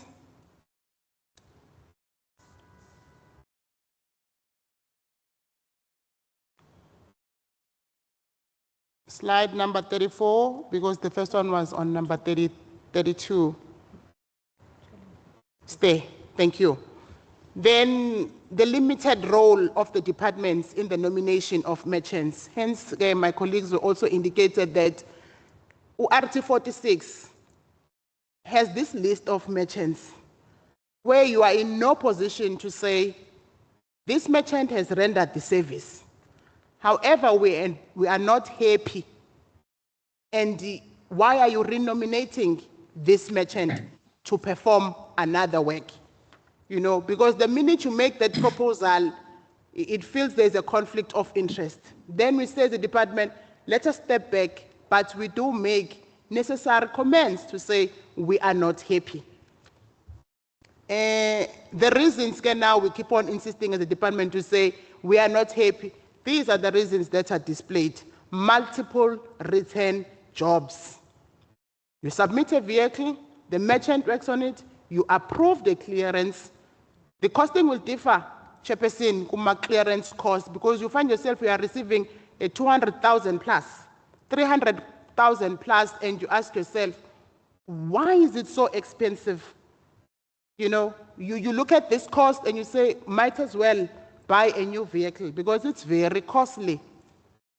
The minute you approved, before it even reaches the school, you know, when I send the praises to the school that your bus is coming, arrange a driver to collect it, before it reaches the school, it breaks down. Then the department has to accumulate more cost now because we need to book for towing. Then it is sent back to the merchant. You know, those are the reasons now why we're talking about multiple return jobs. The rerouting, Chairperson, you find yourself saying, I'm not happy with this merchant. Can we then be in a position to reroute the booking, which also takes time for West Bank to say, you are not happy with this one, we will reroute. We'll then have to find a merchant within the radius of where the bus is currently stationed. Yes, as I indicated, these are some of the reasons that compromise the department. We are not happy. In simple English, it's poor workmanship from other merchants, some of the merchants. May we move on to the next slide, please. The issue of concerns, Chairperson, I've talked about it. You know, at some point, when you are sitting in your office and you want to dispute this cost, but back in my mind, I've got this thing that says, this bus transport learners to school. If I decline this clearance, it then delays the process of AMA repairs. These learners now are in no position to attend school. At some point, out of frustrations, you do receive calls from parents saying, Zanele, our learners are not given, you know, the attention that they need just because of their physicality challenged. But we have to explain to them, we find ourselves in this position. Hence, we end up approving some of these clearances. My colleagues also indicated the issue of when we received the transaction reports. The transaction reports, we received all the items or the costings of all the fleet of Department of Education that was with West Bank. We are then in a position to sit down and scrutinize each and every costing. You know, if we're in a position to dispute, we do dispute. You know, to say we are not happy, we are not happy. But the issue of the costing is really a concern. I also touched on the issue of the shortage of inspectors, that it's also another contributing factor that delays the buses to undergo AMA repairs, because they will need that inspection report from West Bank inspectors. You know, once they're done with that report, they will have to upload it to their system. Fortunately, West Bank is here. They can take us through their processes. May we move on to the next slide, please?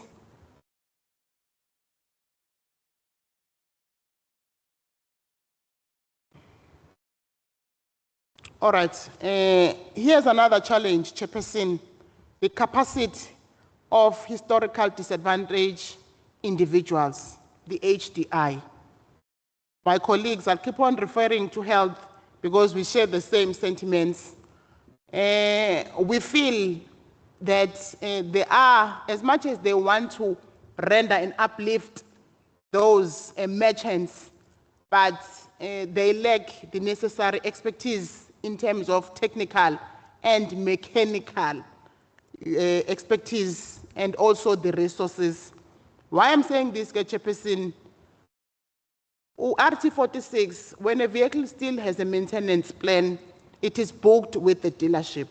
Once the maintenance plan has been exhausted, it is when now this vehicle is booked with the different merchants within the database of West Bank. Hence, then we are saying you cannot book a Mercedes-Benz or a Mercedes bus, rather, let me be relevant to the buses that we recently purchased at the department, and it is booked with another merchant, you know.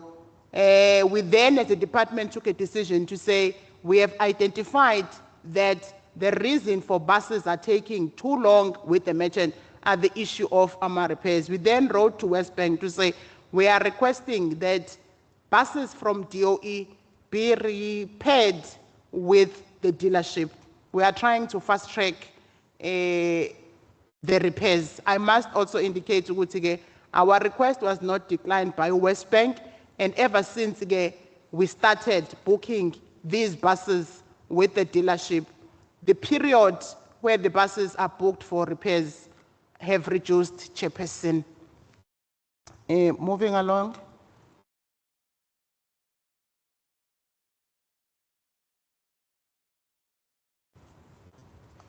Can you move on to the next slide? It's slide number 36. Chairperson, also, if I may add, the issue of bookings with West Bank. There was an incident that the department was exposed to. We booked a vehicle with a merchant nominated by West Bank. This was a Ford Ranger vehicle. It belongs to Zululand District, stationed in Vryheid. It was booked initially with AAA performance, only to find when we went to do an inspection and follow-up, the vehicle was not in the premises of the merchant that was nominated by West Bank. We were told that this merchant has got another workshop at Utongati, so that's where he's working on this vehicle. Unfortunately, till this date, this vehicle was never recovered. There were communications, yes, there were communications that the department was sharing with West Bank to say, you need to meet the department halfway in terms of replacing this vehicle. So I really appreciate the platform that West Bank is here. Maybe some of the things that I'm reporting on have never been brought into their attention. But I do recall there was a meeting that was called by UCD Tusi, Administration, Chief Director Administration, where West Bank was part of. You know, another problem, when we want to meet with the West Bank, the only platform that you will get them is through virtual. Sometimes virtual does not work. It's not fully effective because we need to sit down and they need to understand the realistic and the negative impact that the department find itself facing when buses take more than 3 months with or merchant. Yes, Chairperson. Perhaps then maybe we can go to the recommendations or the solutions that we are then presenting or requesting that the new service provider acknowledges or the House.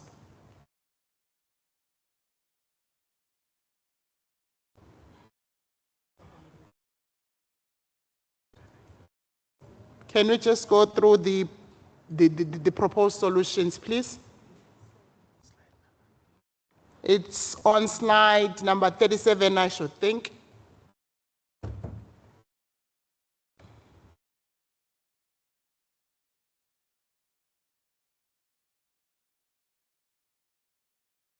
Thank you, go back, thank you. So these are the proposed solutions, Chairperson. Frequent stakeholders meeting. Chairperson, I must also indicate, as a department, we are requesting this meeting. There is another meeting that is chaired by DOT. It's a DTO meeting, departmental meeting that they usually have on quarterly basis. However, over and above that meeting, we are then requesting for the new service provider to avail themselves frequently, because the issue of buses still remains a concern. Another one, Chairperson, we are requesting that they reduce the workload. It's just that I'm not sure whether there's the RT46 gives an update in terms of what Uzanele merchant already is been allocated 10 vehicles. Maybe that's the report that West Bank and merchant need to have. Because you find that you book a vehicle, this merchant will only say, yes, I will bring in, I do have the capacity. Only to find that there was a vehicle that was booked by health. It's still sitting with him or her, and it's never been worked on. Then the more vehicles that are booked with this merchant, it compromises vehicles being dispatched. Hence then, back in our mind, we are reluctant, or we want to say, maybe there is some sort that we are not aware of. Cost comparison, we've touched on the issue. To say the costing are expensive. Perhaps maybe Chairperson in the House, I must indicate to you the reason we are saying a cost comparison, when a vehicle is booked for e-service or any other work, it's booked with an LNN. So unlike the accident, because when a vehicle is involved in an accident, it is only when or merchant, they nominate 3 merchants. So these 3 merchants will have to assess the vehicle and submit their quotation. At least with that, a cost-effective principle can be applied. So with this one or any other booking other than the accident, it just shoots straight. It cost 100,000, yes, we'll sign it off. Only when we dispute the cost, it is when then you will receive a revised invoice with a lesser amount. And I always ask myself, would you only reviewed or revised the clearance simply because I've made a lot of noise? How much does it cost to do this work? Then we move on to the next bullet. West Bank to increase the number of inspectors per cluster. Our department is clustered into 4. Then can we have letters? We are requesting for the increase in the numbers, Chairperson. We also touched to get another bullet to utilize original equipment manufacturers, the OEM. My colleagues also alluded on this point. Do we have additional? I think these are the only proposed solution, Chairperson. Perhaps then let us just go straight to the recommendation. We are then requesting the House to acknowledge the SCOPA report as submitted by the Department of Education. Thank you, Chairperson. Okay, thank you very much. Appreciate that. Right. Colleagues, I've been advised that there is, that I wasn't aware of this, but that tea has been laid on for us. So I don't want to interrupt because of that, but what I will do is allow Community Safety and Liaison to present. Once again, Community Safety and Liaison, not word for word, just the nitty-gritty of the problems that you have. We have your report. We only received it this morning, but we do have it. And then after that, members, if you're happy with that, we'll take a 15-minute break, and then we can come back to the private sector guys before we start. Members, are you happy with that? Okay. All right. Let's go to Community Safety and Liaison. Thank you, Chairperson. I'm presenting a report on behalf of the Department of Community Safety and Liaison. Chairperson, I will attempt not to repeat what my colleagues have touched on, because the challenges seems to be more or less the same, as well as some of our proposed solutions are the same. But in the main, as the Department of Community Safety and Liaison, in our fleet we have a total of 61 vehicles. At the present moment, we have 6 vehicles that are currently with merchants, and that constitute 10% of our total fleet. So the impact of that. Sorry, can I interrupt you? Yes. I think I made this clear at the SCOPA hearings in February. I want you to speak to the problems in the SAPS, not the 61 vehicles that you as a department own. You are our conduit to the SAPS, and that's why I'm very concerned that there's no member of the SAPS here today. I wanted a presentation from the SAPS as to how they're affected by that. So look, I don't want to be rude, but if you don't have that, then there's no point in your department being here today, because as a department, you are not massively affected. Okay. But the department that you work with and have oversight over is massively affected by this. Can you just give us comment on that, please?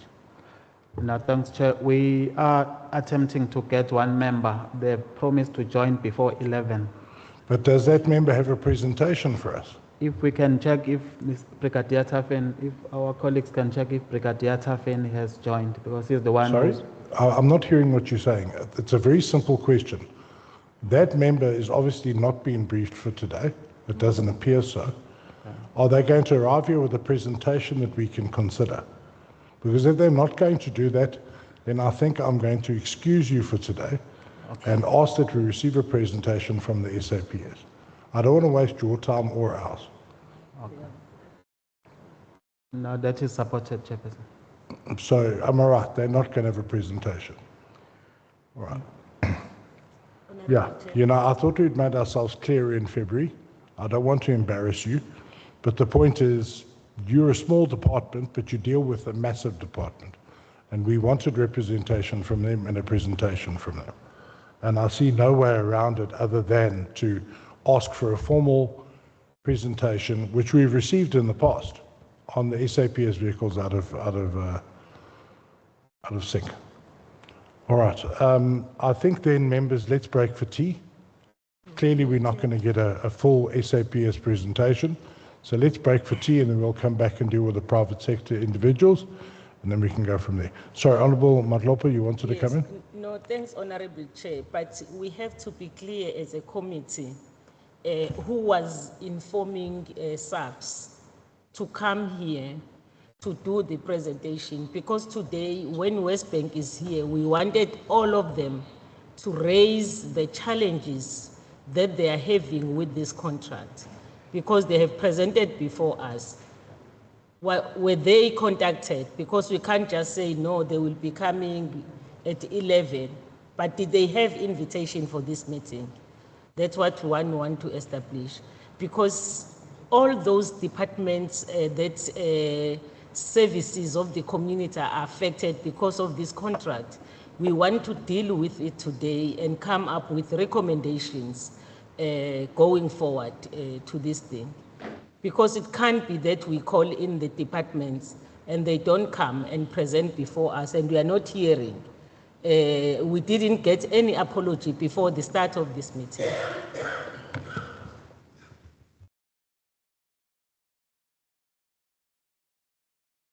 Matlopa, thank you for that input. I can confirm that the letter that was sent to the department was also directed to the SAPS. So it's unfortunate that, pardon, no apology. So we will take this up. But remember, we're trying to collaborate, so it's actually a bit unfortunate that they are not using this opportunity. But the opportunity is not lost, Honourable Matlopa. Honourable Magubani? No, Chair, before we No. continue on the matter that I was raising. Honourable Matlopa, you can't just cut in like that.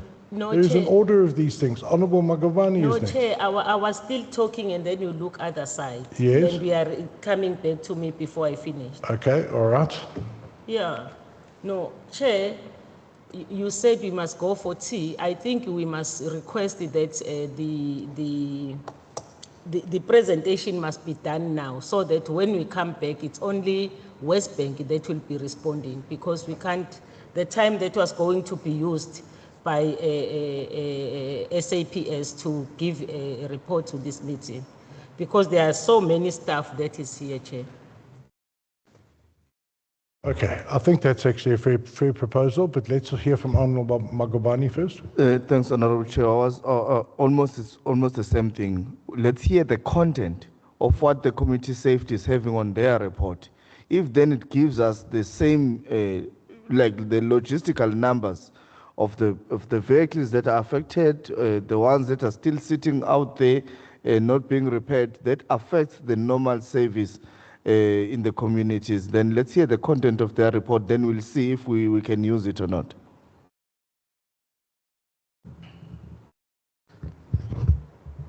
Honourable Magubani, if you run through the report, you'll see that it doesn't refer to the SAPS at all. It literally refers to the repairs that their department has had.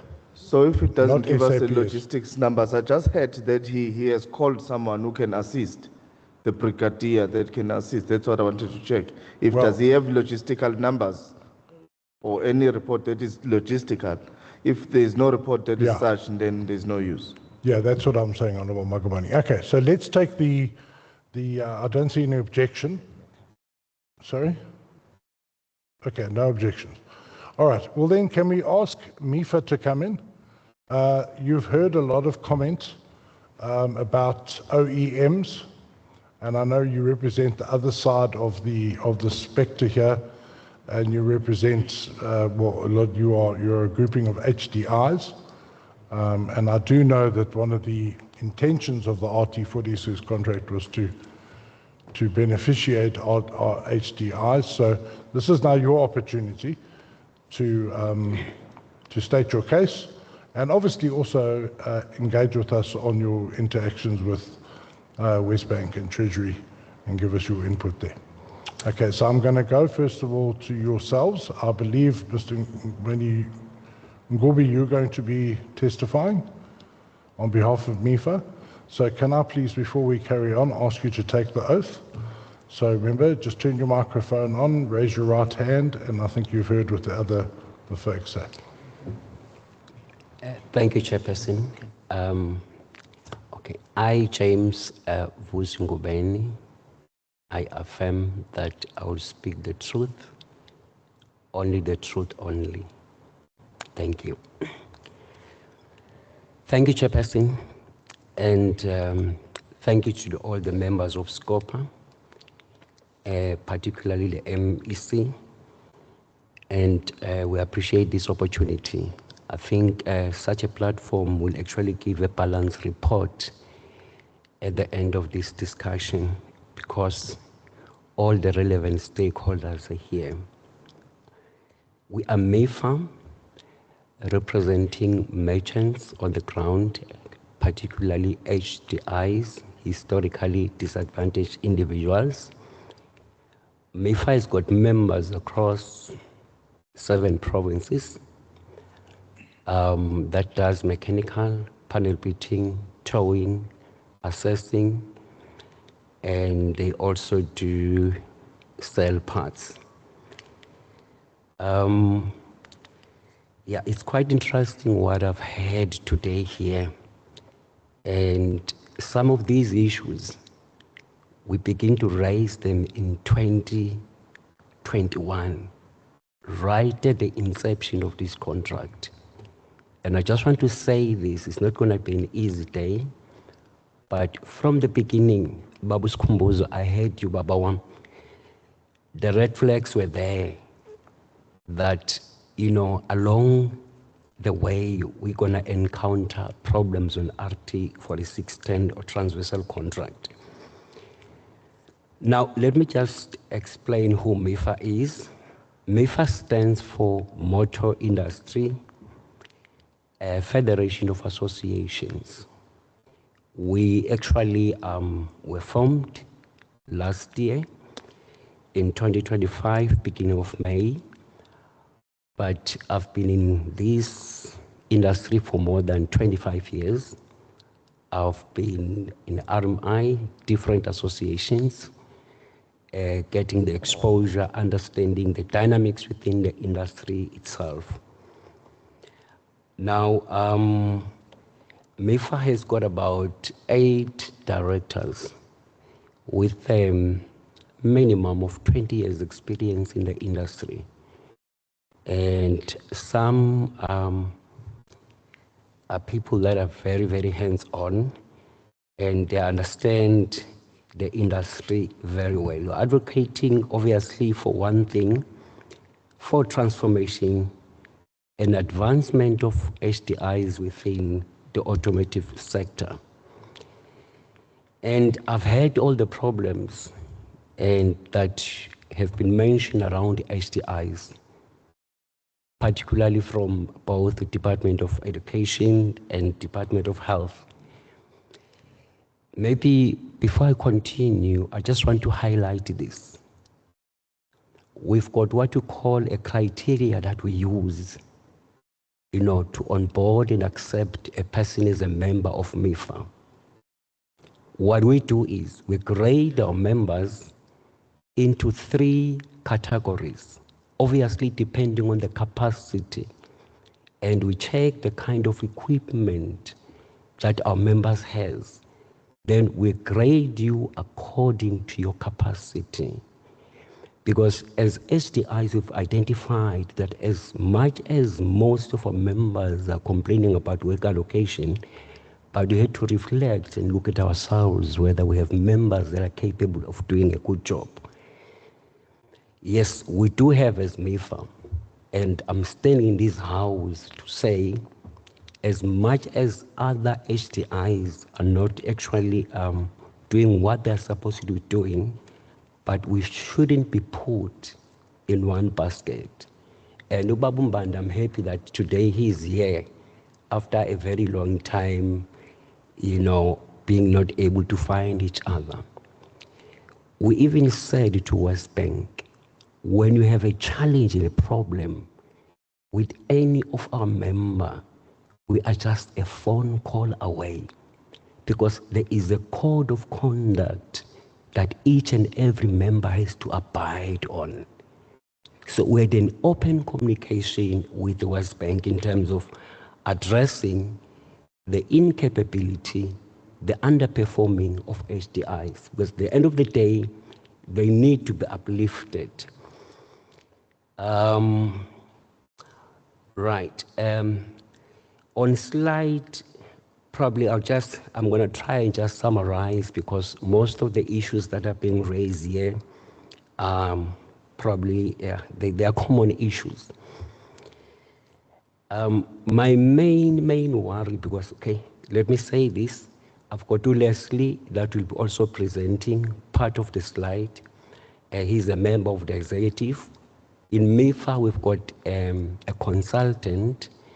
Is an external person that does the research around automotive, and he's also done some research around the RT46 with its dynamics outside MIFA, but, you know, trying to contextualize everything around HDIs. So he'll also be presenting.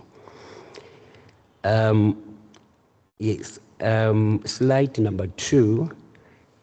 I just want to give it to Mr. Matonsela just to take us through. Okay, Mr. Matonsela must please take the oath as well. So, Mr. Mandasela, your right hand. Yes. Yeah, please, thank you. I, Bongumusa Madonsela, affirm that I will speak the truth, only the truth and nothing else but the truth. So help me God. I think maybe to provide a context, just to follow up on what Mr. Ngubeni has mentioned, is that most of the HDIs come from a background where they have many challenges around financing, challenges around funding. And as a result of that, when they come into the organization, obviously we grade them, as Mr. Ngubeni has mentioned. However, Mr. Morangela, can you just move the microphone a bit closer to your Yes. mouth? I just want to make sure you're properly recorded. Okay. Thank you. Is this appropriate, Chair? Okay. What we are finding is that whenever we experience challenges with any of our members, or we get feedback from people within the system, is that every time when we try and engage with West Bank to try and get time with them to be able to sit down and say, what are the problems with our members and how can we assist? Every time we are told there's no information about any of our the dealings within the contract can be shared with us. And every time the POPI contract is usually explained as the reason why they cannot engage us. So we also, on the reverse side of the equation, have the challenge of where we're saying we want to assist, we want to be to contribute and be positive members into the relationship, but the only stakeholder with whom we have direct contract or contact in the relationship, West Bank, we find that most of the time they are not willing at any point to engage us. So just to go maybe back to the point that Uskumbuzo mentioned, to say at the end of the day, it's about there are certain challenges that are within the administration of the contract, within the management of the contract. What we've also find again is that whenever we refer again, whenever we pick up challenges and we want to refer to the Treasury or the Department of Transport, we get silent. You know, we normally don't get much cooperation from them when we raise issues as the merchant association. So we find ourselves in a situation where we want to contribute, we want to partake to improve the service delivery of the contract as the department has raised issues about our members, but we find that we are blocked and we are kept out of the loop and we cannot contribute. We've also been seeking to have more meetings with the department, but there again, there are challenges. Maybe to summarize quickly, part of the contract, the RT, the main RT contract, clause 18, has very specific undertakings that the government has put on West Bank to say, West Bank, we understand the shortcomings of the HDIs. And as a result of that, you need to come to the party and provide assistance to HDIs around financing, assistance to HDIs around funding, assistance to HDIs around training, and assistance to HDIs around administrative assistance. Whenever we knock on the door of West Bank to say the main contract says you need to do this following, you need to assist us in developing our members on these 4 areas, we never get any assistance. So that is part of the challenge, is that we want to improve the system, but West Bank is totally shutting us out of the system. The other challenge is that when they we've also experienced, as we've mentioned, breach of contract or of service level agreement concerns. it is only now that we understand some of the thinking that has been raised by, for instance, Uputi Uskumbuzo. But the contract mainly says that any work or that is out of warranty should be pushed to the direction of the HDIs. Now, we've also had issues around that. None of the work is coming our way anymore. Obviously, we understand the concerns that you raised, Puti Uskumbuzo, but the real dynamic of the situation is that pushing all the work to the OEMs exclusively does not in the long term help in solving the problems of the HDIs and also help in solving the capacity of the HDIs going forward. So as much as you've raised that as a concern, and we understand it, but at the end of the day, we need, as all stakeholders in the contract, have to come up with a solution that it says, how do we all interact in a manner that all parties benefit from the relationship in the contract. We've also experienced issues of conflict of interest in terms of ex-members of the contract, ex-members of which company, sorry, Chair? Which company is that? Can you talk on the example of the ex-colleague who's now working from the site of the OEM? Yes, one of the inspectors. I, Leslie Munsami, swear to say the truth, nothing but the truth, so help me God. What Madam Ciela just touched on now is the conflict of interest which we picked up is... How's it, okay? Hello? Hello? Sorry, hey, can we... Hello? No, somebody's saying hello. Can we switch off that mic, please? Somebody's on the floor. Yeah, that's the problem. Okay, continue. Thank you. Thank you, Chair. The conflict of interest that we picked up now was basically as his vehicles got routed to the OEMs. Yeah, I think he made a mistake because the 4142 is definitely one of the members, 441 is definitely both hours employee of the I think he made a OEM. mistake. So So that now, compressor 2, he didn't write it conflict of separately. The interest compressor 2, basically what does creates a different type of a dynamic whereby these quotes are not going to get objected to, and as Skumbuzo quoted, the exploiting of prices, you know, where the prices are overquoted. And I think last week, one of the days, and I think I sent him an email with all the clauses of the SLA agreement and what has been conflicted.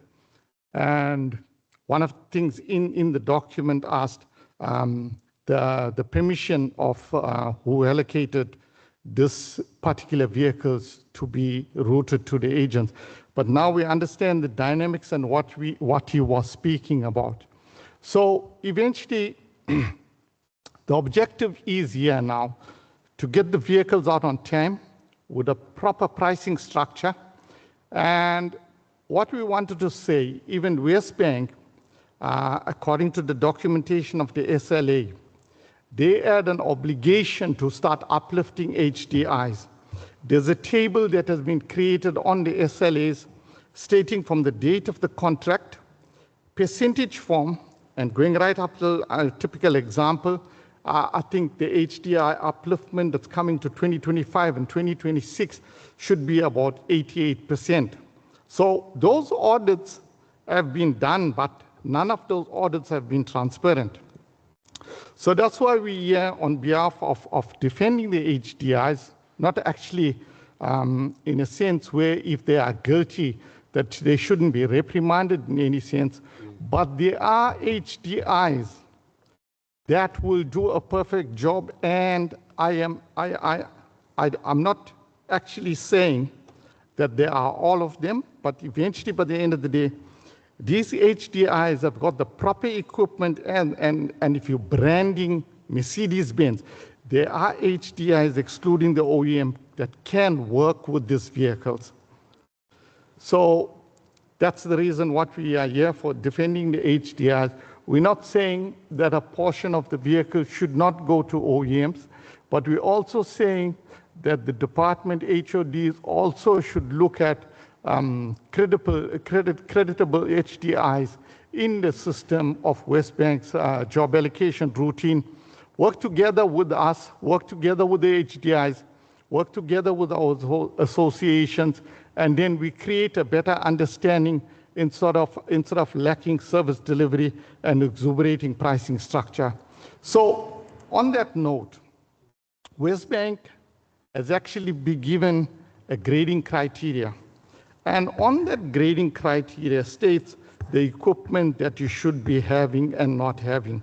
So if that grading criteria work to their advantage, then I'm sure every single HDI merchant that has workshops should be in the capacity to work with this vehicle. So the question is, how did the inspectors inspect that workshop?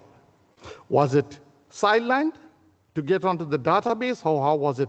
There also, we see collusion, we see corruption in there, and also the allocations of vehicles. So as we say, the fish rots from the head. Thank you. Okay, Chair, if I may continue. The challenge we are having, as my colleague has mentioned, is that when we want to go back to West Bank, around when one of our members comes to us and says, out of the blue, I'm no longer getting allocation. When we want to go back to West Bank to find out what the challenges are about that merchant, what were the concerns, so that as an association, we can then begin to say, if you are our member, these were the concerns that were raised by the contractor, and we need to then assist the member to up their game so that they are able to perform at the required level. There is usually silence from West Bank. We only find out after our member is so-called soft-locked that our member cannot perform anymore. But when we engage and say why, where can we help, we also need to assist the member to develop. There's usually silence and we don't get any information. So there's also that reality that we also want to come to the party and play our role in the fairest and in a manner that is expected of us. But most of the time, we also have a challenge with how West Bank is managing our side of the relationship. It's like we exist, but yet we are not part of the system. Whenever we want to engage in progressive development, they don't want to engage us. I will hand you over to Mr. Ngubeni at this point.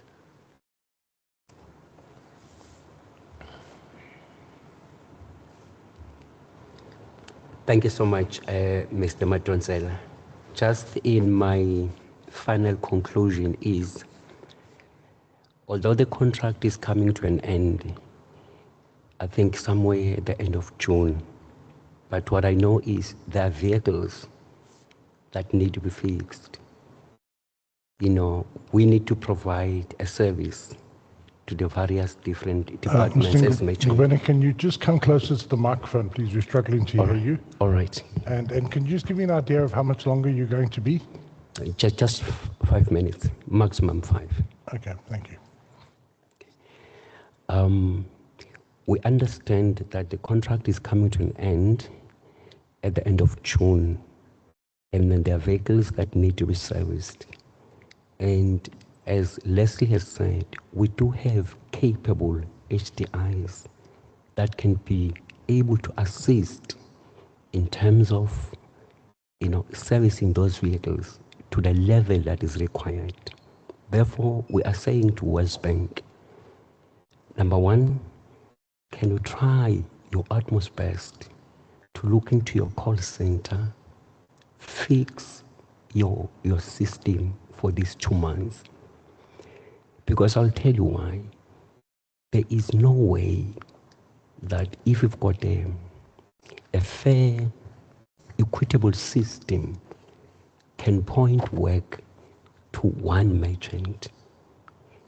An example, there is a merchant which they are differentiated by about 500 meters. The other one keeps on getting work on weekly basis. They've got the same capability. And the other one gets work once a month. I engaged the call center because Mr. Mbanda closed the line of communication of, I don't mind about that. I could not get a clear answer. As a result, the work will go to one merchant, and that merchant will battle in terms of giving the service delivery that is required. So the work allocation, if in the remaining months, Mr. Mbanda and your team, I'm happy to go to the CEOs here, you just look into that. Mr. Matonsela can just finish after other 3 minutes. Thank you. Lastly, Chair, thank you. The main RT contract, I think it's clause 18 of the main RT contract, mentions that one of the key deliverables by the contractor is that they need to establish what is called a merchant development program. In that merchant development program, they need to focus on HDIs, and they then need to assist and work with HDIs, and in this case, associations of HDIs, to provide assistance around funding, to provide assistance around finance, training, and administrative assistance. To date, we can absolutely categorically state that as HDIs, we have not received much from West Bank around that, which I think when you look at the spirit and the intent of those that drafted this contract, they knew and understand the importance of the development of historically disadvantaged individuals and the need to improve capacity within our society around this kind of work. West Bank has been assigned the responsibility to play their role in that. But Chair, I can honestly say that they've neglected that responsibility. And this is also one of those areas that result maybe in the concerns that departments like Mr. Skumbuzo has mentioned are raising, because nothing has been done to assist us, to assist and develop our members. Thank you, Chair. Okay, members, what we're going to do now is we're going to take tea quickly. Mr. Seatle is going to, I'm going to ask him to come in at 12 o'clock, so it's now 11:35. Let's take 25 minutes to have a quick break. We'll ask Mr. Seatle to give us a short presentation at 12, because he has to leave by 1. Then I've been advised that the SAPS do have a presentation. The Brigadier is going to be with us and provide us with a presentation. We'll take that. Then we will get into conversations with Treasury and with West Bank, and after that we can take lunch. Okay, that is the plan for the remainder of the day. All right, so let's, next door, for those of you who don't know the building, next door to this there is a canteen. Please come and join us. We don't want fruitless and wasteful expenditure.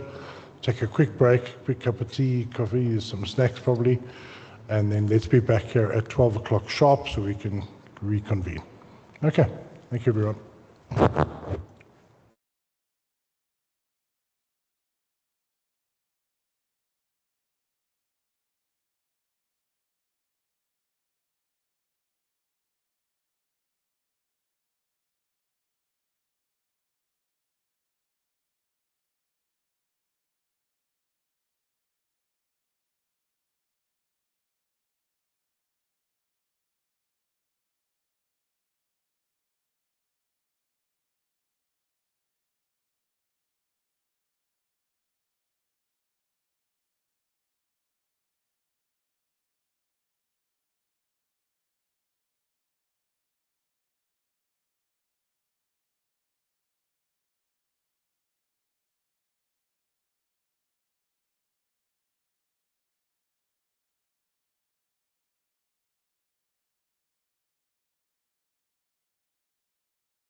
All right, honourable members, honourable guests, we are now going to proceed with what we're going to do is we're going to hear from Mr. Seatle first, and then as promised, I'm going to allow members, if they've got any questions for everybody who's presented up to that point, which is departments and our private sector guests. And then after that, we will go to National Treasury for their presentation. Then I'll go straight into Westbank for their presentation, and then we will have questions after that. Okay, so let's go to Mr. Seatle. Are you online? Yes, Honourable Chair, I'm online. Can you hear me? Thank you very much. Mr. Seatle, can I just give you 10 minutes to present, please? Yeah, sure, If you no don't mind. problem. Okay. No problem at all. Thanks a lot. Thank Please you. continue. Okay, I just want to see if we can put the presentation up. I think we're going to probably assist you with that. Thank you. Oh, no, you can do that. Has you got sharing rights? Okay, to see if you can. Okay, I'm going to try now.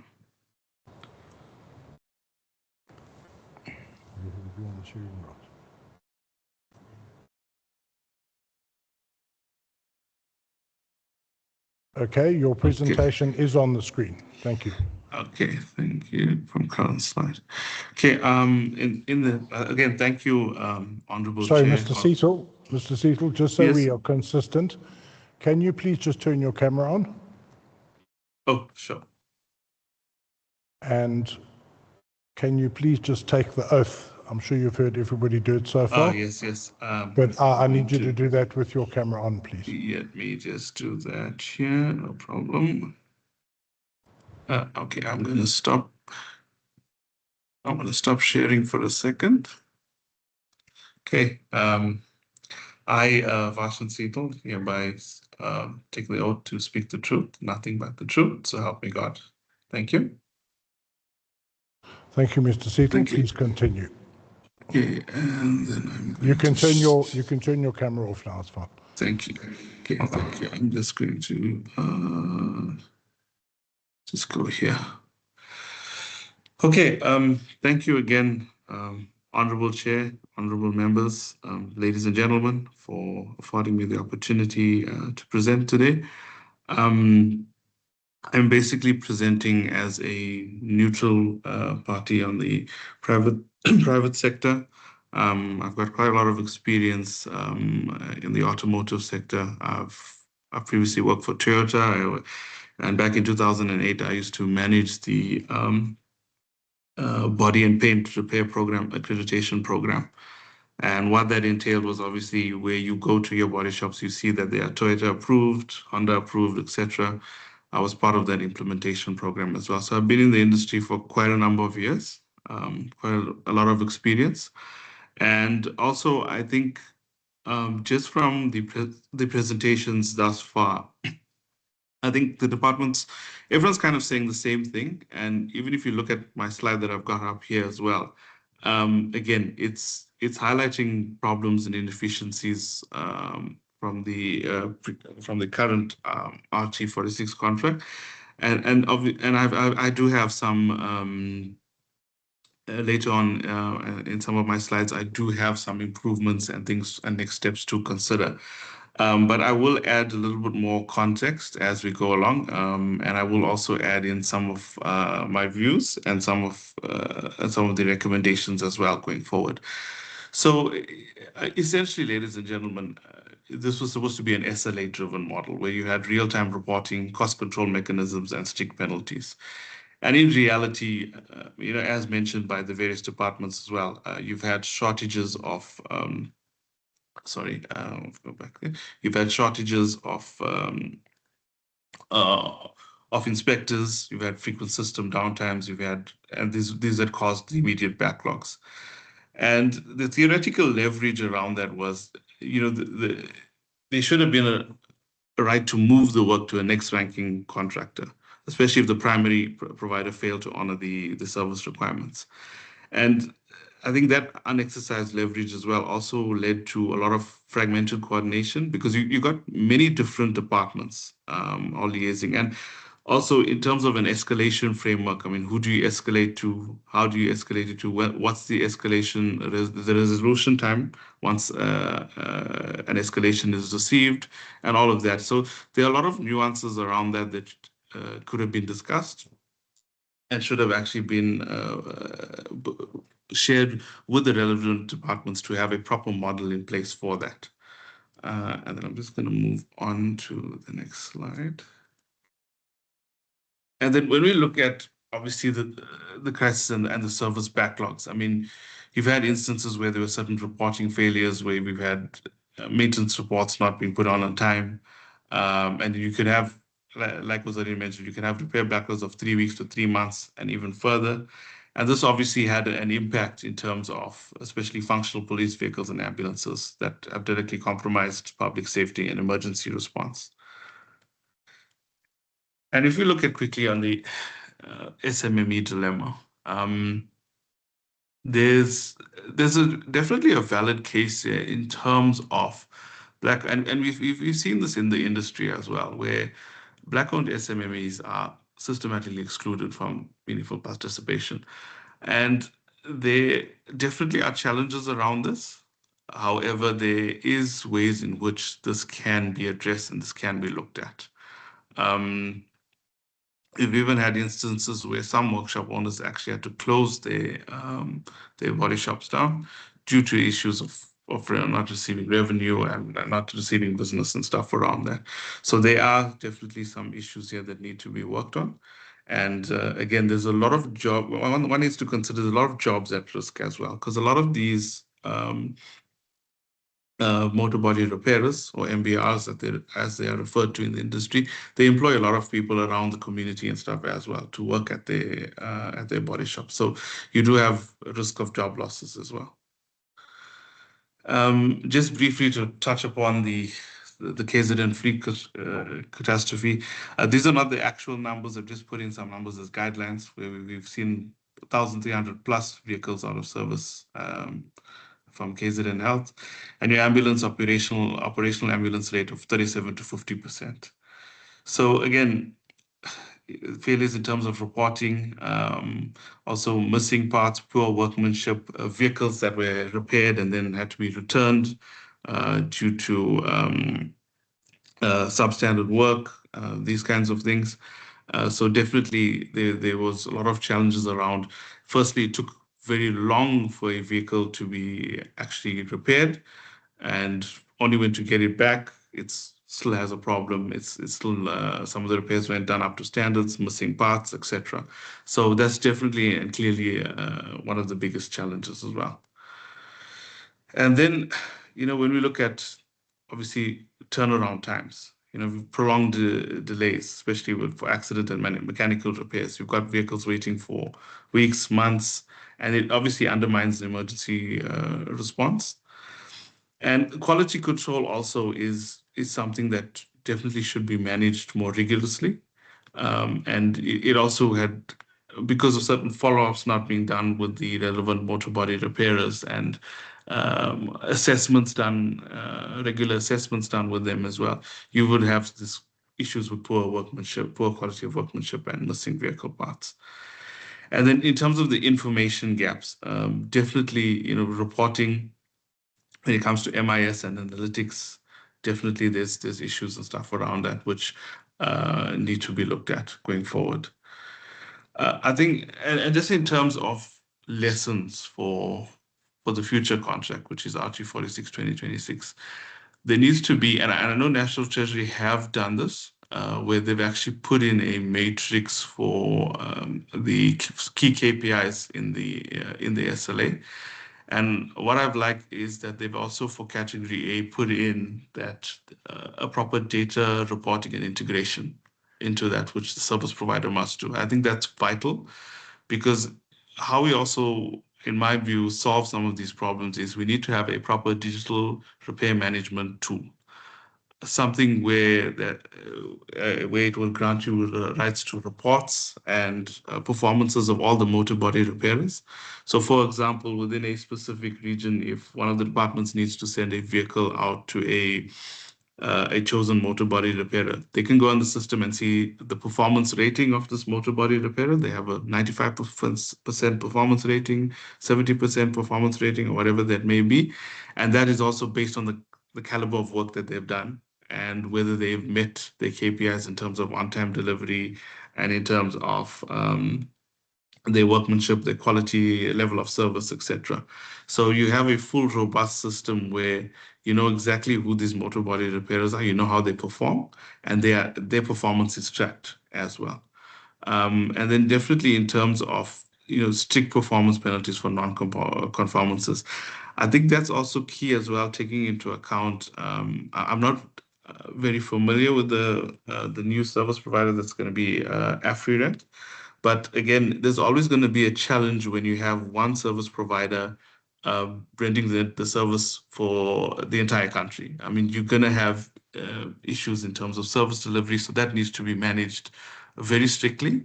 And you need to have these performance penalties in place. And also, should the future service provider fail in any of these regards, how will that be addressed going forward? And it is in terms of SMME inclusion and stuff around that. Yes, it's very important, especially as I said, just not only to retain jobs but to also grow these companies. It's very important for us to consider that.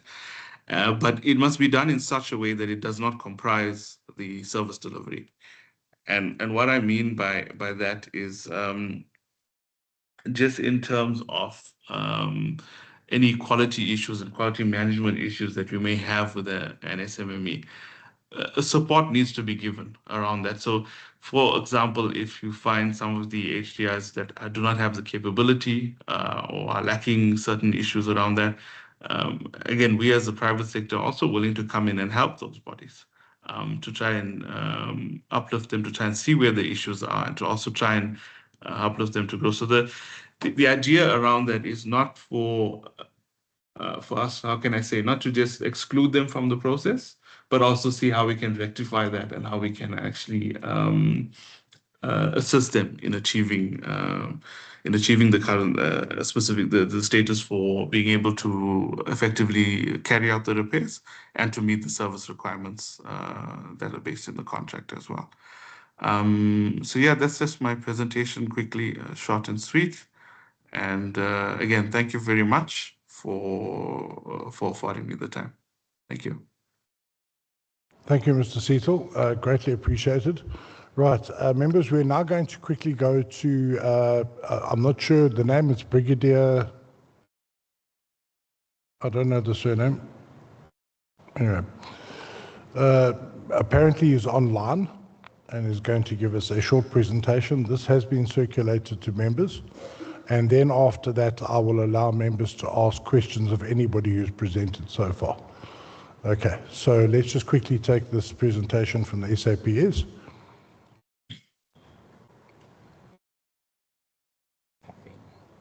It's Brigadier Interveni. Tafeni. Brigadier Tafeni, are you with us? Yes, Chairperson.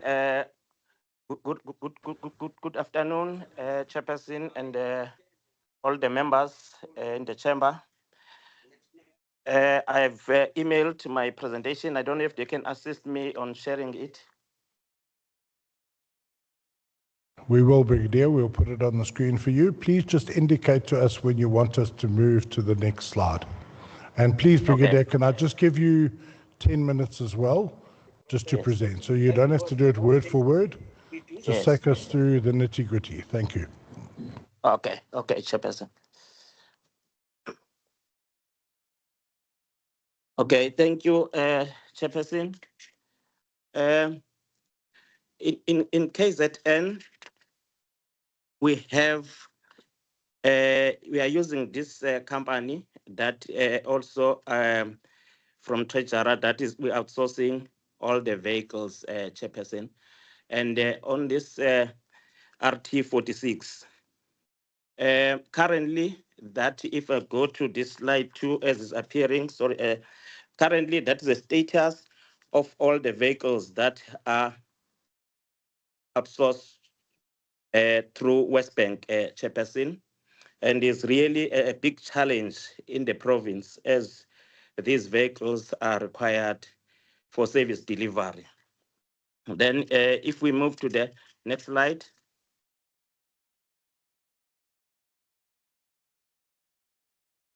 Chairperson, these are challenges, some of them, not all of them, that we are experiencing through outsourcing of the vehicles through West Bank.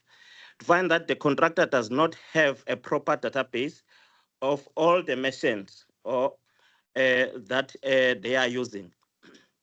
And you find that SAPS vehicles are not enjoying a priority, especially at the dealership. So you find that all the vehicles, if they are there, they are still treating them all the same, hoping that as this contract is going to come to an end, the next one, treasurer, maybe will assist us to have the contractor that will really prioritize with the SAPS organizations in KZN specifically, to have those vehicles prioritized in terms of a service level agreement. And you find that the service level agreement in terms of turnaround time, as we have seen on the previous slide, we have some vehicles that are already got more than 90 days, still not coming back from those mentioned that are outsourced to a chairperson, of which is really a huge challenge. And a county executive not on the ground in the province, when they are available, they don't have access to all the items on the system. They too must request from the office to find out some of the clearances that are outstanding. That's become also the challenge to find that even those ones that executive are deployed in the province. But once we require more data about the status of all those vehicles, they must still phone back and find out, and then be assisted in checking all those vehicles, what is the status of the vehicles that are still outsourced. And then not dedicated personnel at the call center, for example, for KZN, in order to establish a network for easy access to outstanding documents in the process. For example, if now it's outsourced that vehicle, and then now that administration also become a little bit challenged because of that call center, we want to find out the status of this pre-authorization, authorization, and clearance request. And Chairperson, you find that we're working at the third party with a merchant is not assisting the SAPS status on all the vehicles because of some of this service level agreement. Next slide, please. Chairperson, I'm taking note for that, but I will be subjected to Treasury to confirm that currently there is going to be a new contractor that's going to be taking over to this one that is currently, and hoping that although we can have these possible solutions, but the other service provider we're going to be given, I hope that it will also, some of these challenges that we're having on this current one, be used for benchmarking to improve the service delivery, because the SAPS is also participating on that new contract that I believe is going to be starting as early as July or the end of July, subjected for correction, but Treasurer will assist me on that on the new one. So then you'll find that, Chairperson, the contractor to visit merchant before the inception of the contract to ensure that all merchants are on the database that they confirm to the minimum required to cater for the repair of SAPS vehicles. So if all those ones that they are going to be utilized, they can be visited to make sure that the due diligence is done properly, so that those service providers must meet the standard. And the SAPS vehicles to enjoying a priority, especially at the agent dealership, and that these vehicles are repaired as soon as possible as these are the emergency vehicles. And Chairperson, the stricter enforcement of service level agreement in terms of time frame will really appreciate because currently there is no honoring of this service level agreement, as well as their administration is one that is taking forever for finalizing this outsourcing of the vehicles.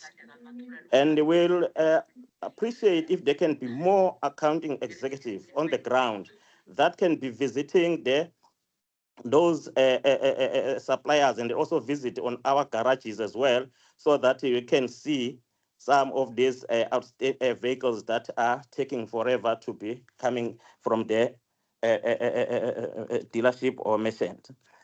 And the call center operatives, especially dedicated to KZN, will appreciate, because this will ensure the establishment of network for easy access to outstanding document or all those vehicles that need to be finalized and then pay, or a return job or authorization and all those clearance. And then the merchant to be visited when time frame in the service level agreement are not met, in order to ensure the repaired vehicles are returned to the SAPS as soon as possible. Chairperson, for that is coming to the end of the presentation for what we have on the RT46 with the challenges and possible solutions that will appreciate it. And furthermore, on the coming contract, those service providers, they can be on their database. I will appreciate if they can have service providers to make sure that also they try to work 24 hours. Because these service providers, if they don't operate 24 hours and then we look at the number of vehicles they are given, it's also become a challenge in terms of finalizing all the vehicles. You'll find that each supplier is given them. Thank you so much, Chairperson. That's the end of my presentation. Thank you. Thank you very much, Brigadier Tafeni. We appreciate that. I'm not certain if there are any service providers that run 24-hour workshops, but it's an interesting idea. Right, members, as promised, we've now heard from all the departments. We've heard from some private sector participants. So I'm going to open the floor to you now for any questions to the departments and to the private sector participants. And after that, when we finish that exercise, we will get on to National Treasury and then finally West Bank. So, members, over to you. Kobo, will you just keep an idea in the...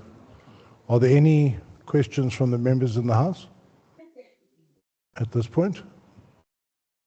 No? Anything on the platform? Chair? Yes, Honourable No, it's a Matlapa. question, Chair. I'm not contributing at the moment. Didn't we say that we want a balanced information? The department is not a first time to present to us. We know there are challenges. That was the reason for us to say we want West Bank or RT46 to come here so that we can hear the challenges that they are having. And responding to what... Yeah, Honourable Matlapa, they are here. I'm saying that, have they presented? No, they're going to present now. I wanted to give you the opportunity if there are any questions or clarity for the departments. No, the department If there are know no... their challenges. Okay, well... We know their challenges. Their challenges are our challenges. Thank you, Honourable Matlapa. I think I've set this out very clearly how we're working here. I'm not denying you the opportunity. All right. Okay, so I don't see any hands on the platform. I don't see any hands here. So let's now proceed to National Treasury first. National Treasury, where we're going to do this is I would like you to give your presentation, okay, which we have, and then we'll go to West Bank to give their presentation, and then I'm going to open the floor to members to ask as many questions as they wish. All right, so let's just get the presentations done, and then we'll go from there. Okay.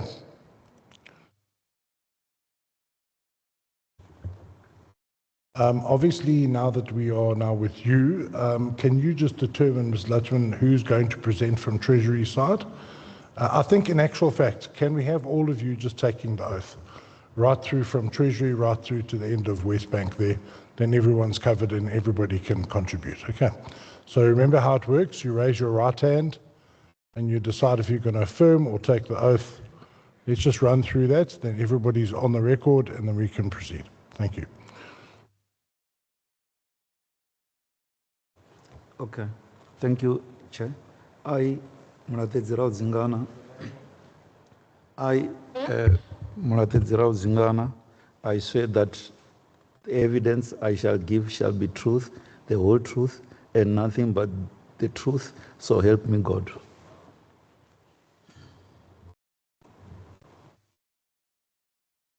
Thank you, Chair. I, Priya Lachman, swear to say whatever I say at this committee to be the truth, the whole truth, and nothing but the truth. Thanks.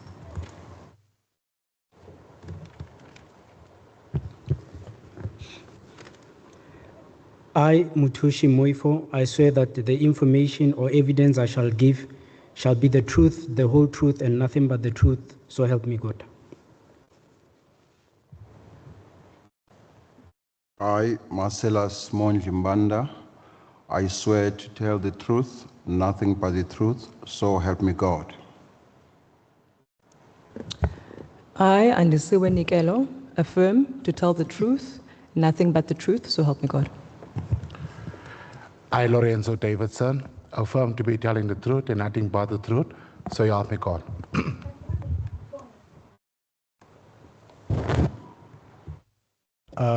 Who's presenting for Treasury? Mrs. Lachman. Okay. Chair, it's myself and Mr. Moifo. Okay, wonderful. Please, you are on the record. Try and get as close as you can to the microphone. Even I lean right into it. Yes. Just so we make sure we have you clearly on the record. Sure.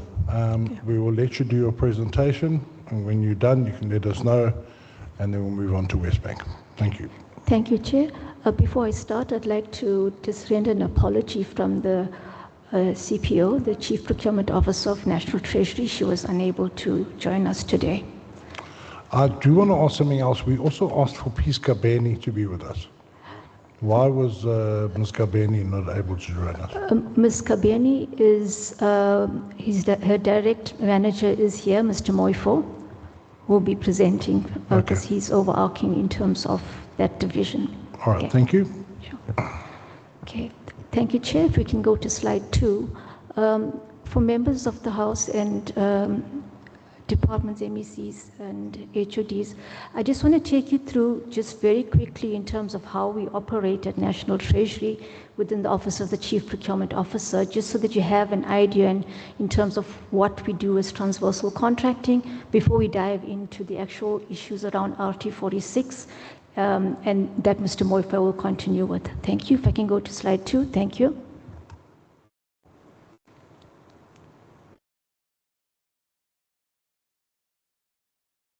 Next slide. Yes. Slide here.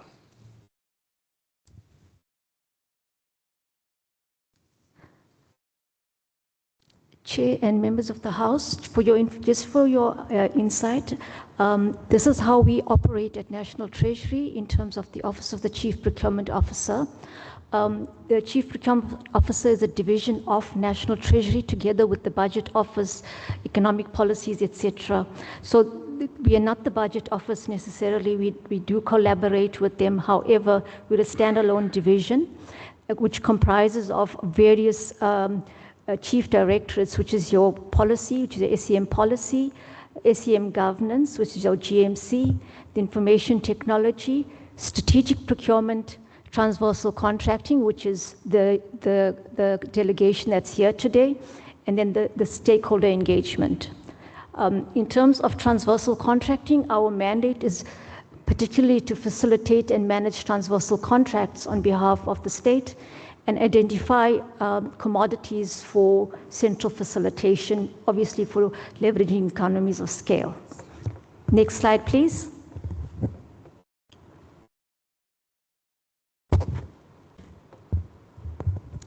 Just to give you a backdrop in terms of where we derive our mandate and how we operate in terms of the legislative background, in terms of Treasury regulations, 16A 6.5, it provides that an accounting officer or an accounting authority may opt to participate in a transversal term contract facilitated by the relevant treasury. The operative word relevant treasury, and in this instance we are National Treasury that do facilitate these contracts. That mandate is also delegated in terms of this piece of legislation to the respective treasuries of each province.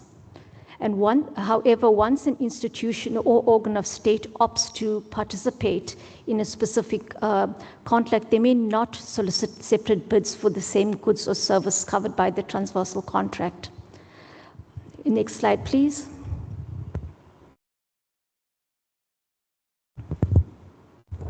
This is just to give you an overview in terms of our suite of commodities. We have 63 contracts made up of health, fleet management, agriculture and textiles, professional services, ICT and communications. And I'm not going to delve into the percentages, just to give you an overarching view of it. I want to go into the next slide, which gives you our process and how we operate. This is quite important because it gives you the background in terms of how we facilitate transversal term contracts. A request for participation is issued to those that are interested in participating and those that have historically participated in renewal contracts. In this process, at the onset, we then get nominations from those respective organs of state who form part of the bid specification committees. And before the bids are advertised, these go through a rigorous quality review process at Treasury. Once it's advertised, we have our evaluation process, which again is made up of relevant organs of state who are participating and who have nominated people to be part of the bid evaluation process. Once that is finalized and before a contract is awarded, the bid adjudication committee, which comprises of various organs of state representatives nominated by those organs of state, make up the committee that awards these contracts. Once the contract is awarded, it is published. What I want to just draw to your attention is that at 3 stages of this entire process, we have representation from the various organs of state that are wanting to participate and those that have shown interest in nominating individuals to form part of the specification, evaluation, and adjudication process. Next slide, please. As part of the communication, once a bid is awarded, we issue something called a contract document or circular. That form, what is included in here, and which is quite important for those that are participating in the contracts to familiarize themselves in the general conditions of that specific contract, the specific conditions of the contract circular that provides the pricings, the items, etc., and the contract cover letter that provides the contact details for all those that are participating on that specific contract, as well as any other relevant documentation. Chair, I'm done for this on the overarching areas of it. I will hand over to Mr. Moife, who will go into the RT46 areas. Thank you.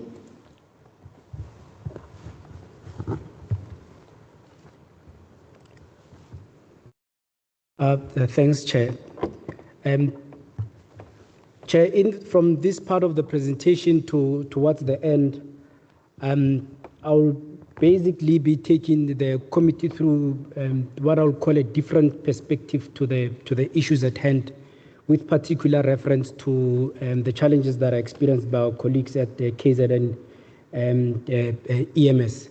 I'm calling it a different perspective, Chair, because it provides the different side of the coin as far as providing solutions to the issues that we have. But maybe before we delve into the specifics and recommendations, just to give the committee an overview of what RT46 is all about. The current contract, RT46 2020, it started on the 1st of April in 2021, and it's coming to an end now. It was supposed to come to an end now in the 31st of March, but it has been extended to the end of June 2026. What is flighted there on the screen, Chair, is the services or the provision that the contract provides for. So those are the different categories that are on the contract. You'll see that category A, it provides for fleet data integration across all the categories.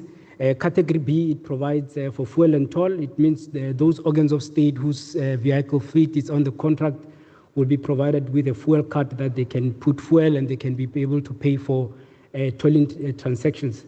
I think since this morning, Chair, you have not heard anything about tolling related issues except for issues that deals with fraudulent transactions that do sometimes take place when there's a fueling. I think the crux of the matter and why we are here is sitting on category C, which is managed maintenance and repairs of vehicles that are on the system. And category D provides for vehicle tracking. And the last category, which is at category E, provides for driver and vehicle condition and fine management. This is what the contract in a nutshell provides for. If we can go to the next slide. The next slide, Chair, provides for the provisions of the new contract. It's pretty much still the same in terms of the service provisions, but we've got an additional category that we have now, that is the auctioneering services. It means those organs of state that would like to dispose of old vehicles, then they can be done through that particular category. Chair, the main essence of the model of the contract around category C, which is the managed maintenance and repairs, as the previous speakers, and I'm glad that the members of the merchant associations are here, they have indicated that is to say those vehicles that have been moved out of the warranty service, that when you buy a vehicle, it will come with a 3-year or 90,000 kilometer service. Once it's out of that warranty, then it will be on the RT46 as far as maintenance is concerned. And if it's involved in accidents, then the repairs will be made through the contract, the category C of the contract. And this category provides that the service provider must do this work through a merchant system. So it means the service provider must have a network of merchant service providers across the country who can be able to register on a database, and they can be able to indicate the type of services that they provide as far as vehicles is concerned, whether it's engine overhauls, whether you are dealing with tires, whether you are dealing with suspensions, whether you are dealing with clashes, whether you are an auto repairer or you are fixing vehicles after an accident. So the service provider is expected to have that particular network, and every time there's a service that's required, you could be doing your work, driving a state vehicle. If you get involved in an accident or the car cannot function, you will have to call the service provider. They will organize you a tow truck. They will take the vehicle to the nearest merchant where it can be able to be serviced. And if we can just move to the next slide, the following slide, I was just touching on this one. Yes, around about September last year, Chair, we received an escalation coming from KZN EMS, where they were indicating that they've got ambulances that majority of them, they're stuck with merchants and they are unable to take them out of those merchants, or the speed at which they expect them to be out of those merchants is worrying. I think my colleagues from KZN, they ventilated on this issue at a detailed level. I will not go into the specifics. And then we took a decision that we are going to have intervention sessions, as they've already indicated, that involved the service provider, ourselves and the colleagues in the KZN to have intervention sessions. The colleagues had 4 sessions. As already indicated, it looked like those sessions, they were assisting the situation. But when the session stops, we look like there's normality, and then the whole thing collapses again. And I think you'll see in my coming slides of analyzing what the the issue is, you'll get to see why when those interventions meetings stop, then there appears to be going back to the issue at hand. I think these are just the synopsis of the challenges that colleagues have highlighted. I will not go that into detail because they went very deeper into the challenges that they have been experiencing. Of course, when we received these challenges, we requested the service provider to do an analysis of what the issues are and present us with a data of the issues. And Chair, we can just go to the next slide. In my introduction, Chair, sorry about that.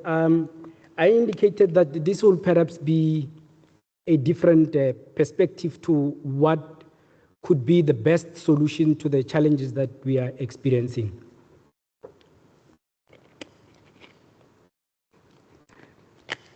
Chair, in the analysis that we have went through and we requested the service provider to do, we noticed, and I must say before I go into the details, Chair, that this issue was also discussed at the CCGMT. CCGMT is a coordinating committee for government motor transport that is chaired by the National Department of Transport. We sit every second month as users of fleet-related commodities to discuss contract matters and improvements that we can do to the system. So in that analysis, we have realized that colleagues at the KZN EMS, they've got an aging fleet. Over 40% of their ambulances, to be specific, those ambulances, they are sitting with over 300,000 kilometers on the clock. You'll get to see that in my next slide as to what even makes the situation worse if you have that number of vehicles that are sitting at that high mileage. Another point, Chair, to raise is to look at where these vehicles are operating. You and I can drive the same vehicle, but if you drive it in the city and I drive it in a rural area where I will predominantly be traveling on a gravel road, the vehicle will age differently as compared to yours that you drive in a city, and mine if I drive it in conditions that require the most out of that vehicle. You'll also see what this means in my following slide. And there's another element of vehicle availability. When we're at the CCGMT, we've got other colleagues from the National Department of Health who assist us with the analysis of providing us basically with a better picture to say, for a